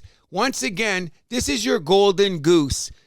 And everyone says, and you know what? There's a couple of girls that are out there in the NBA WNBA that are making comments on how this or how they're going on, and I'd like to slap them silly at this point. You have to respect the players that you're playing with on the floor. First of all, they're saying, oh, there's never any resentment in the WNBA. Shut up. Thank you. Okay, so they're putting it from that angle, and I was puking. The bottom line is you don't like the girl, and no, let's get something straight here. Which is fine. You don't have to like her. Caitlin Clark's no wallflower. Yes. Okay. So, but she gets a little, okay, people are banging her all around, and she goes over the top on you, sticks out her tongue, and goes, yeah, guys don't do that in the NBA? Of course. Okay, so she does it. Now we're going to pile drive her into the floor? No, it's goon shit. Thank you very much. So the NBA better be WNBA better be very careful how they're playing this game, because first of all, you don't want to kill the golden goose. And you might be bringing people's eyeballs to the game for the wrong reasons. Yeah, we don't want WWE. We're going there. So any event, by the way, I've watched a couple of these games because they're on with my multi-screens. People, don't be afraid to watch a good WNBA game because it's highly entertaining, and we're going to end on this. The Minnesota Lynx and the New York Liberty are still the two teams to beat, and they were in the finals last year. My money's on the Lynx to get the revenge. Yeah, that's what I'm saying. But after all this is said and done, I think the only person that could butt in is Indiana. And if Vegas ever gets their shit together, what happens to them? They traded away some players. Yeah, Kelsey Plum's on LA now. Yeah. And by the way, that didn't work out for the Sparks yet because they're sputtering to start either. So we were saying who's going. Golden State's off to a good start though. Their first and they're season. An expansion team. They put their shit together well. I got them in my notes. I'm very, very Dallas happy. Still in the basement though. Exactly. I felt for Paige, for her. But in any event, this is a great rookie class. It is. It's going to be very interesting. Could be when we get to the end of the year. But that's enough about the NBA. Here at the House That Happens, we're huge Caitlin Clark fans. Yes. Do not hit her anymore. And hard fouls and tough play, we accept. Be respectful. Yes. No gratuitous Marbury dirtiness. Maybury dirtiness. Mabry. Yes, not Burry, just Mabry. Mabry, whatever her name is. She a big... I'm not going to say nothing else. Okay. Interesting note, though, about Connecticut as well. They're only 2-10 on the season after being the number 3 seed last year and taking Minnesota to 5 games in the semis. And not only that, they've been one of the model teams in the last 5 years in the NBA. They've been a contender. WNBA, yeah. WNBA. But you know what they did? They did some contract shit. They thought they'd move some guys, bring in some new girls. It hasn't worked out. No. But they better make a move sooner. They're not going to even make the playoffs. No. Well, 2-10 speaks for itself. There you go. We'll move us over to Formula One, where we had the Canadian Grand Prix last weekend.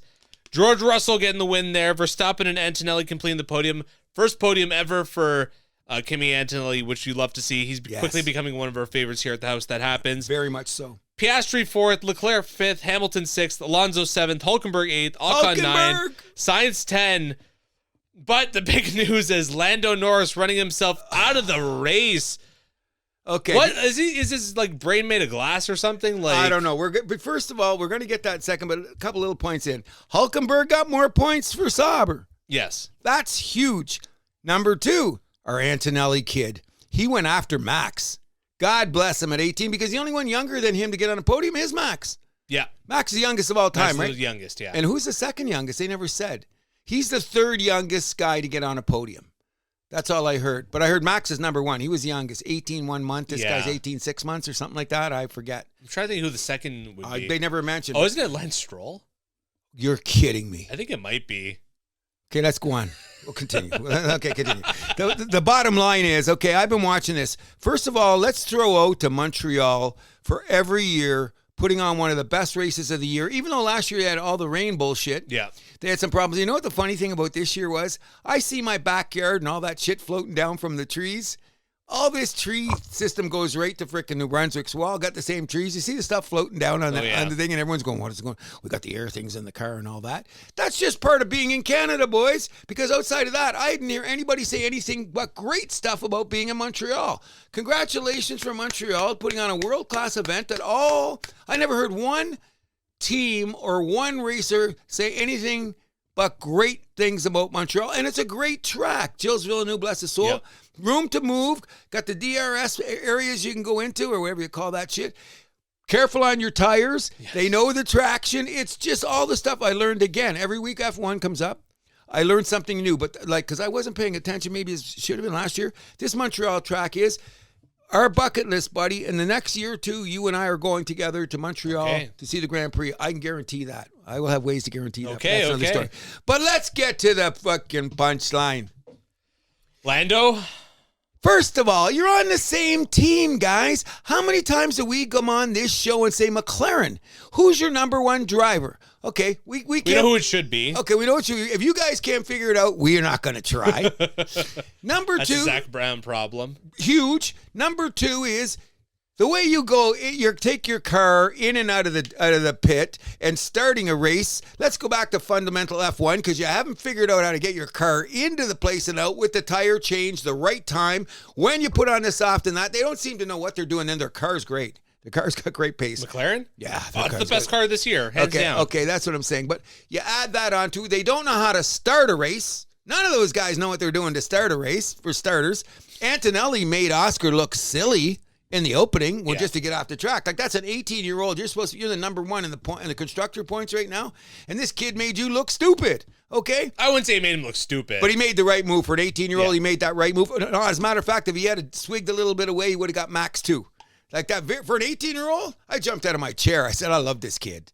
But don't pass Max. Don't pass Max. Oh, yeah, he's a phenom. No, he's an ex-Max. He's going to be there. But number one is you take your car into the freaking wall. Okay. I don't know where he thought he was going to pass Piastri. There was literally no space. He was chasing the leprechaun and the unicorn. He said, I could do it. I can do it. I can do it. But here's what's even worse. The little engine that couldn't. The little engine that couldn't. You got it, bro. You got it. But here's the crazy thing, okay? Mercedes has been tweaking their car since the beginning of the season. They got 2 more podiums. They just jumped up in the constructors. Okay, now, do you think McLaren's far enough ahead? No one's going to catch McLaren? Do you think they're too far ahead? Mercedes? Do you think anybody can catch McLaren? I mean, this is just one race for Mercedes, so I'd pump the brakes. But they've been tweaking. And everyone's tweaking their cars, though. I'd pump the brakes a little bit on that. They smelled going into Montreal. That's one race, but there's a lot of factors that work into the track itself. Okay, so where are they going next? Do you say Austria? Another track favorable for Mercedes. You think so? That's what they're talking. They're saying, hey, it's going to go. So I don't know, but Mercedes. Did you predict them to have a double podium this last week in Montreal? No. Nobody did. But okay, how are you going to predict that for any of these teams, though? Oh, you can't do it. That's the nature of F1. Okay, we'll put it this way: Max ain't going to have a partner on the podium this year. How's that? Is that honest? Hate to say it. Oh my God, the Red Bull and their second driver. We could do a whole show on that. Okay, but do you think Max and somebody else going to be on the podium together this year? Not a Red Bull teammate, no. No, okay, maybe the other guy, the Red Racing, their other team. Even then, him making podium seems like a long shot. Okay, so that's what I'm saying. So Max is on an island by himself. Sure. McLaren's doing everything in their power to screw up constructors and the chance for a championship. Constructors, they're really far ahead. That one I can't see them screwing up. Okay, they shouldn't by now. But look what they just gave away on the weekend. I agree, though. Giving away. I mean, again, it's one race. Okay. So, but when they get those drivers, would you be surprised if Oscar wins the next 2 races? Yes. Wow. Yes. You would be surprised. Very much so, because you got to have your boys are starting to tweak and they're coming on. Ferraris, all of a sudden, their cars coming on. Well, that's on. been their MO with Fred Vasseur. A little bit of a slow start, but then they pick it up more and more as the season goes along. And they keep going up a little bit more every race. I think Ferrari could finish second in constructors. I think that's very real. Yeah, that's what I'm saying. So in order to get to second, they're going to have some podium shit going on. Of course. So I'm just saying. Well, 5th, 6th this weekend is a good start. You got it. So that's what I'm saying. So they're not out of here. So I don't understand why McLaren keeps giving so much shit away. This is incompetence is basically what it is. Are you calling Zach Brown incompetent? He's got his friend. Mr. Kopitar. He's coming over to watch some races. I didn't know he was that involved with Sure, he's going to tell F1 Zach, operations. sit down, pull out that bottle of Jack. Let's go watch a NASCAR race. Come on. Come on. I can't. Come on, McLaren has the IndyCar team, and you're bringing NASCAR into the equation. That's my point. I'm not nice. Okay, really. You know what I did? I still got it on here. Can I rewind it one more time so we can watch it live here again, or did I already erase it off my PVR? I watched it 5 times. I watched the crash, and I watched the replay to see what they were doing on it. Lando, I think I've said this on the show before. I'm not going to say he's an idiot, but he needs a sports psychologist or someone to work with him, because when things aren't going his way, it's just the end of the world for this guy. You almost feel bad. I don't. Almost. No. If I was Oscar, I would have slammed on the brakes, jumped out of the car, pulled him out of the wreckage, and punched him in the face. But just from a human perspective, a mentality perspective. You can't do that. I just feel bad for him, though, in that way. No. You were an idiot. We've seen the crash. But my point is, this is part of a bigger picture, though, with Lando. He's got Does he have a girlfriend? Does he have a dog? He does have a girlfriend. What makes him happy? He's come on. I don't want to say this because it sounds mean, but he's fragile. Very, very. My ego means a bad. lot. Nah. Put the ego in your back pocket. He's so good. He's so skilled. After what I seen him do in Montreal, I got big question marks about this yo-yo. You came this close to wiping your whole team out of a race. You came what? A hair. And guess what? Oscar had to slow down a bit to make sure his car was okay to keep in the rest of the race, which gave him no chance to pass Antonelli. I know. And at that time, he was hunting down Antonelli at the time when Lando comes along and says, "Can I get involved in this? Come on, bro. That's dumbass. Did you know that guy, what you guys say with the crazy hair? We're going to have a discussion about this after the race. And a lot of fuck yous in that meeting, I'm sure. My God. I bet you if someone went up and punched Lando in the face, I wouldn't be surprised. Did you see Oscar after the race, his interview? Is not a happy game. Oh, you know what I mean? Stacking wood. Okay, he was not happy. I can't. Hey, I'm just getting into this, and I get into it even more every week. But this one here, that's why I didn't want to say nothing. Because you're going to ask. You usually ask, did you watch the race? Did you say anything? I said, I'm not going to say nothing till we get to the show because I want to yell. I don't, bro. I can't get this one. In a million years, I will never. When I came down, what's he doing? Smash off the wall, and then you see how cool he was about it when you think he's a nice guy. So, my bad. Yeah, I thought I had more space. I made a little mistake. When you make a mistake like this at F1, this is not a little mistake. Well, what do you want him to say? I want to say, he did say, my bad. Well, he also called himself an idiot during the crash, which is another thing. Like, you can't be beating up yourself about every mistake that you make. That's not a little mistake, I get that, I get that, but you're missing the point. This is part of a bigger pattern with Lando. You got it. This didn't happen in a vacuum. No. Okay, so now you've just exponentially raised your stupidity level or everything we got to say about you. I don't know. But this is what's crazy. I'm starting to think Lando's never going to win anything. Maybe not. Okay, so isn't this insane? And that's why I kind of feel bad because you're like, I don't feel bad for the guy 1 second. So let's just end it like this because the show's getting run on. I'm going to go like this. You're a McLaren guy and you're saying that. I'm not a McLaren guy. I was kind of hoping for him because I kind of like Zach Brown because he's a nut. So who'd you say is your team? Red Bull then? Oh, yeah, I got to stay with Max. Max is just my boy. I don't give a shit what he does. He's just my boy. You know what I'm saying? But let's put it this way. This is when I knew this was insane. They have the show afterwards, they show the race, and then they have the checker flag. Yeah. Okay, so the main guy comes up there and he says, okay, congratulations to Antonelli for being the youngest guy. Max, you got some more points. George Russell, and Max and George Russell, there's no love there on the track, but they seem to be cordial off. But anyway, he goes, nah. Well, there was a little bit of things there where Red Bull was trying to put the microscope on Mercedes to be like, oh, were you doing anything illegal? Because oh, I know that, Max. That's being a bit on the restart, it did look like Russell was trying to bait him a little bit, and Russell was making comments well, I still got some penalty points to work with. Oh yeah, I didn't get that. That's just gamemanship between those two. Okay, I'd say it's a little bit more than gamesmanship. They fucking hate each other. They can't stand each other. They don't go drinking to the bars. They don't break bread. No. They ask what game they're watching when they tonight. were at the drivers' meeting last year, and they're like, hey, let's put the two of them together. Russell physically moved his seat just so he wouldn't have to sit beside Max. Okay, I got you that. So here's what I'm going to say about this. This is what blew me away. Get the checker flag show. They're talking about all that element. And they go, but what's the main story of this race? And they chased right to McLaren and their stupidity. They didn't want. Of course. Look, we just had a winner. We just had a historic moment with an 18-year-old. But what's the story of this race? I don't want to be the story to this race. Well, no shit. In any event, like I said, I think McLaren might be far enough ahead. But look at the constructors' points they just threw away right there. Yeah, agreed. You know what I mean? And there's a good You threw away, that was 10 points you threw away, at least. Okay, and what if Oscar had caught Antonelli, which is a good possibility? He had what? There was about That's another 3 points you threw away. There you go. So that's 13 points all together that you just said, we don't need these. We're too good. Stop it. I don't think it's a too good thing, but it's just Lando being stupid. Okay, and with how many laps left? 7. There was only 7 laps left. Come on, dumb and dumber. And he finished the race on a yellow flag, basically. There you go. The only thing that I thought that they should have put him on is when we're at that OKC game and those two guys were wearing the Dumb and Dumber jerseys and Ed Perkins on one and Stephen A on the other.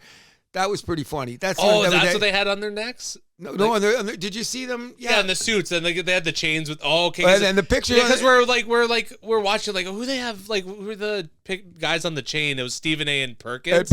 Oh my God. I actually don't mind Perkins, but I don't mind Perk either. Just why they say that about him? Because Perk's an old school Texas boy that shoots from the hip. Yeah, exactly. And I don't mind. Sometimes he's a little out there. A lot of times I don't mind that. No, I don't either. I don't mind that. I don't mind. A lot of times he's right. I agree. He's a lot of right. But in any event, the next race is until 2 weeks, right? Yeah, Austria, that'll be next weekend, June 29th. And then we got Britain, July 7th. And then that's it. Then they're off for 3 weeks. Yeah. And they're back for a couple races. Then they're off for a month. Yeah.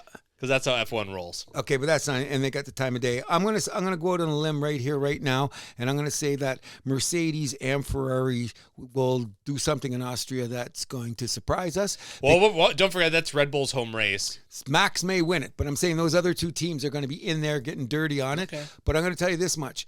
This damage that is done to McLaren, they've got internal problems. When you got house problems, no shit. That's going to spread everywhere. That's like a disease. That's like As a Ferrari flu in the guy, dress. I know that. I know you're saying that. But what's the guy's name again that went on and did the interview, the principal guy? Andrea Stella. Oh my God. I've never seen an interview. That guy should get paid money for not killing somebody on the spot, booting somebody or doing, how did he keep himself that constrained? It was incredible. I wouldn't be that. I would have lost my shit, but but you could see him just going, when I get my hands on Lando, we're going to go take him out to the woodshed with a couple switches because this is the only thing we're going to straighten this boy out. Because Oscar's doing a lot of this. Huh? He's doing his job. Exactly. So let me look at all he keeps doing is, what? What? Because wasn't Lando supposed to be the number one guy? Don't have a number one guy. Oh, yeah. We don't know who's number one is. In any event, listen, people, F1 is more fun you could possibly imagine. Keep your eye on it. We'll be back in a couple weeks. Absolutely. Austria, one of my favorite races on the calendar. Definitely looking forward to the boys going to Red Bull Ring.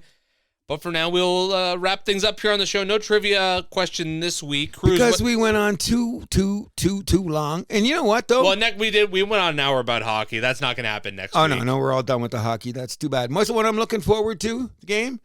Come on. It's Game 7. Game 2 7. best words in sports. You got it. Here we go. I'm looking forward to that. And you know what? I'm very looking forward to who is Toronto playing next weekend, the Blue Jays? We're in Cleveland.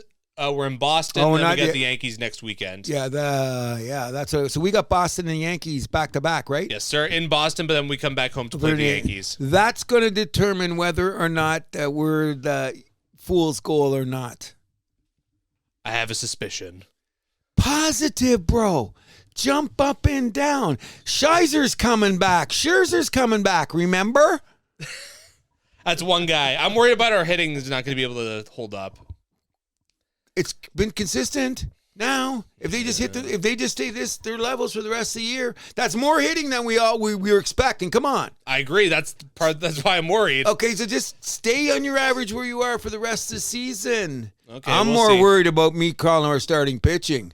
That's what's really got me worried. But in any event, we won't worry about the trivia. What game are you looking forward to? Game 7. All right, that's the same thing that it is.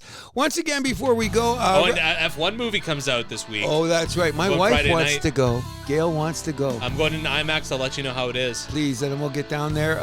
Once again, happy birthday to Radhika. Big shout out to all the guys on the Sluggers once again for keeping it all together as the team that we are. We've got to get Pick out there. That's the Absolutely. We got to get Pick back on the show one of these days. Oh, no, he's coming. I think he's going to come for the mid-season baseball report. We'll get the All-Star game. We'll let him in. Remember, give us a like, give us a comment, and please subscribe. We love you. My name's Andrew Milani. Hi, my name is Cruz. And what do? We keep the vibe alive. Do you have a question? We'll answer it on the air. Send it to thehousethathappens@gmail.com. You can find us on Podbean, Spotify, YouTube, Amazon Music, iHeart Radio, Player FM, Podchaser, Boomplay, and SoundCloud. You can follow us on Facebook, Instagram, and TikTok at The House That Happens, and on X at House Happens.